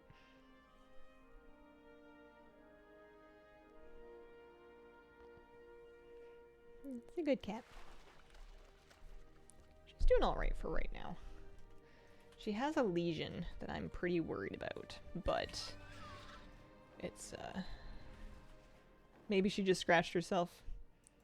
And if it is cancer, it's not like it's news, so I'm just trying to keep an eye on her and how she's doing because I don't want to just kind of wait and cling on to her until she can't breathe anymore. That's really no good. So it's just like the horrible thing where you're just like trying to figure out when's the time. And it's, you know, there's no right or wrong answer. It's different for everybody, but she's doing okay, but she's not doing great, and she's lost a lot of weight. She's a lot skinnier than she was. If it's blood in the water, you gotta. Oh, if you see someone fishing a pool, do you stop and fish the same pool? I always thought it was rather rude. To be honest with you, I used to give people, like, let people have the pool because I agreed. I also thought it was rude. And especially during the fishing derby, if I didn't need fish from that pool anymore. But, and this is maybe a little bit awful of me, but enough other people would roll up on me and start fishing out of my pool that I figured, why am I trying to be polite if I'm the only one doing it? I figured I may as well, so I don't do that anymore. I'll just fish any pool I see. There's no actual rules. No one's entitled to anything.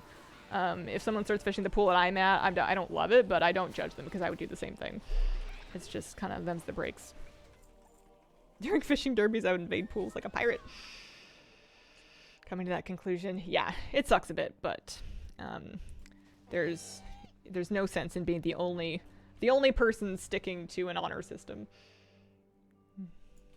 Yeah. Katie's had some good couch snuggles recently. She's been climbing onto the couch and meowing at me to make a little cave for her, so I'll kind of hold up a blanket so she can wriggle under it, and then she'll sleep like under the blanket right next to my leg. And it's very sweet. Farm HUD. This is Farm HUD. Okay. I know it's a little bit of a downer to talk about Kira's illness. I just want to mention it every now and then because I don't want it to be like a complete surprise to people if one day she's just not here. You know, I don't want it to be like a, wait, what happened? I thought she was fine. Because that's hard. It's going to be hard no matter what, but I just kind of want to let people know where we're at. Got that Mount Saturday. It's so cool. When I see someone fishing a pool and not finish it and then ride away.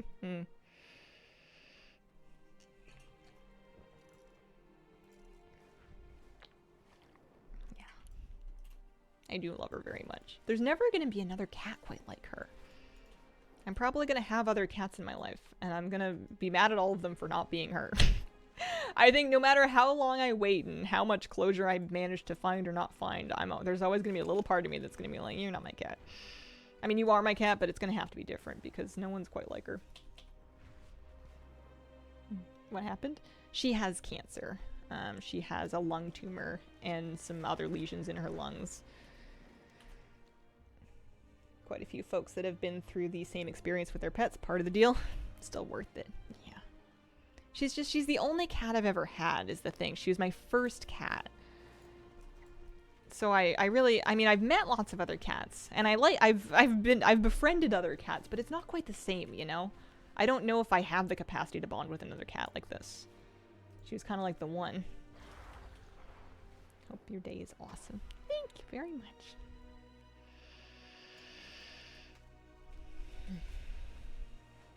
She's only 10. She's not super elderly. She is 10 years old. It's a real sucky break.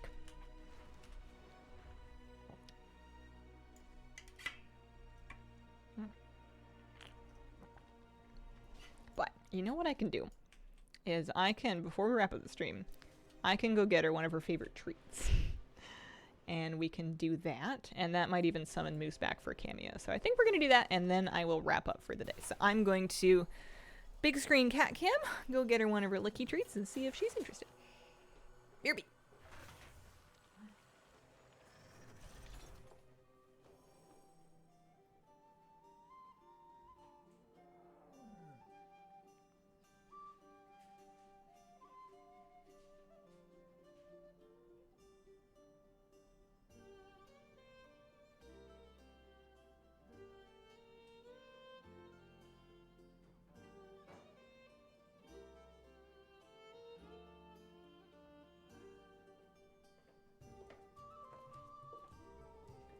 I actually don't know if Moose will show up for this. He is passed out in my front room. Oh, no, here he comes. Sorry. Jinxed it. Very cute cat. Would you like a treat? Wizzy, can you lay down? Can you lay down? Down.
I needed to wash these pants anyway. Go Boosie. Flack, thank you very much for the brand new sub. Appreciate it. Important not to trip and step on anybody's tail. Good boy, buddy.